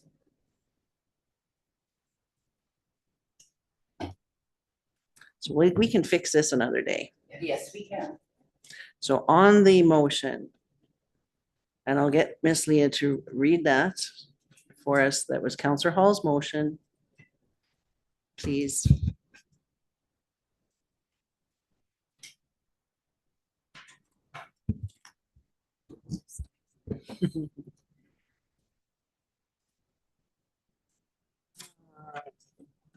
Moved by Counselor, or sorry, just give me a moment, please. Yeah, so my amendment is included in Counselor Hall's motion. Yeah. Moved by Counselor Hall, notwithstanding as per policy 2009, all counselor expense claims shall be forwarded to council hereafter, and to include all expenses paid by Athabasca County, including but not limited to registrations and hotel reservations. Thank you. Just to correct, it was forwarded to council, add the words for approval. For approval. Does that include lunch then too? Sorry? Does that include lunches? I think lunches are under a different budget. Different line budget. Yeah. So it doesn't include our lunches unless we are at a seminar or wherever we are. So those will already be on our time expense claims. Are we ready for the vote, folks? All those in favor? Are there any opposed? Perfect. We're done. All right. We are moving on to 9.1, which is the community events calendar, page 141. Counselor Townsend. Oh, sorry, Counselor Callahoo. For the March 2026 event calendar, we need to remove the Richmond Park Hall Bingo from the 16th. That already happened on February 16th. That must have just not got removed. And on the 28th, which is looking to become a very busy day, I'd like to add the Richmond Park Easter potluck, wagon ride, and Easter egg hunt. The hall will be open at 3 p.m. that day. Thank you. The March 28th. And if you want to come for the Easter egg hunt, Jack, you need to bring your own basket. That it does say that on the poster. Thank you. Anybody else? Counselor Chamzik? March 23rd is the Grassland regular meeting, Egg Society regular meeting. The 27th is our Soup for Seniors at Grassland Hall. April 13th is the Prosvita AGM at 7 p.m. And on the 17th is also Soup for Seniors for Grassland Hall. And on the 27th is the Egg Society meeting. Thank you. I also have an item and I'm just trying to find the name of it. It's a celebrity serving evening. I'm just trying to find it. It's on March 15th at Boston Pizza. It's a grad 2026 fundraiser where the proceeds from that evening, celebrity service dinner, something like that. I can't remember the exact name of it, but I will find it. Yeah, so that is on February 15th.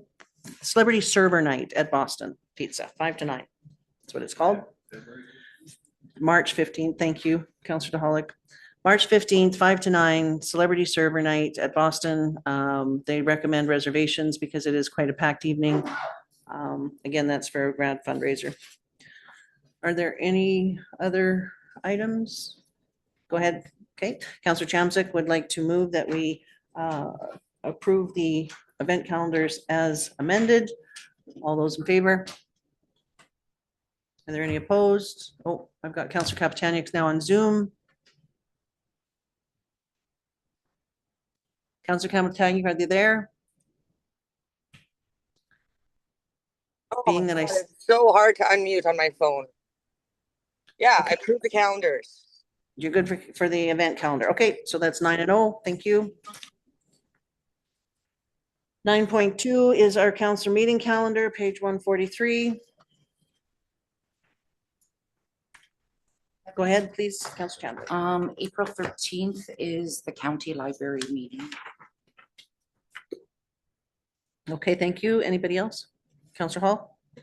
I would just note that the Water Commission was canceled on March 3rd. Okay. And if there is none, I move to receive them for information.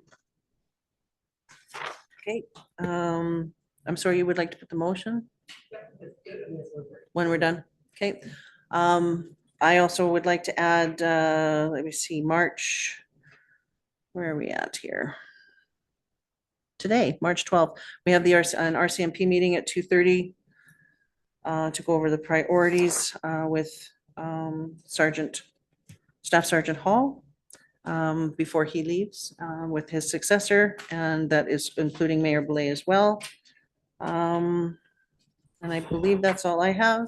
Anyone else? Yes, I do. Councillor Stasiak?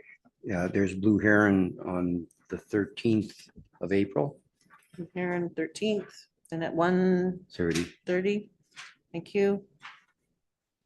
Anyone else? Okay, I think we've got it all. Councillor Hall would like to approve the calendars as amended. Nope, I said to receive for information. Actually, one more. Well, they've been amended. To receive as amended. Okay. Go ahead, Councillor Stasiak. We have FCSS on, no, I don't, sorry, that's Community Futures. Yeah, I've got Community Futures on the 15th of April. 15th of April. Community Futures. Okay, and at the time, Not available at this moment. okay. All right, I think we can receive the calendar. Councillor Hall would like to receive the calendars as amended. Councillor meeting calendars as amended. All those in favor? Aye. Are there any opposed? Perfect, 9-0, thank you. And if I'm not mistaken, we need a motion to go into closed. Councillor Deputy Reed Mins would like to go into closed session. What, sorry? All those Oh, in I'm sorry. favor? Aye. And I don't see any opposed. That's 9-0. Thank you very much. We're going into closed.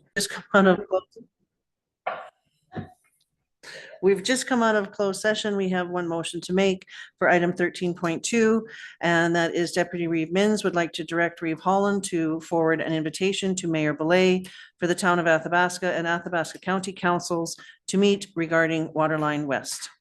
If we're ready for the vote, all those in favor?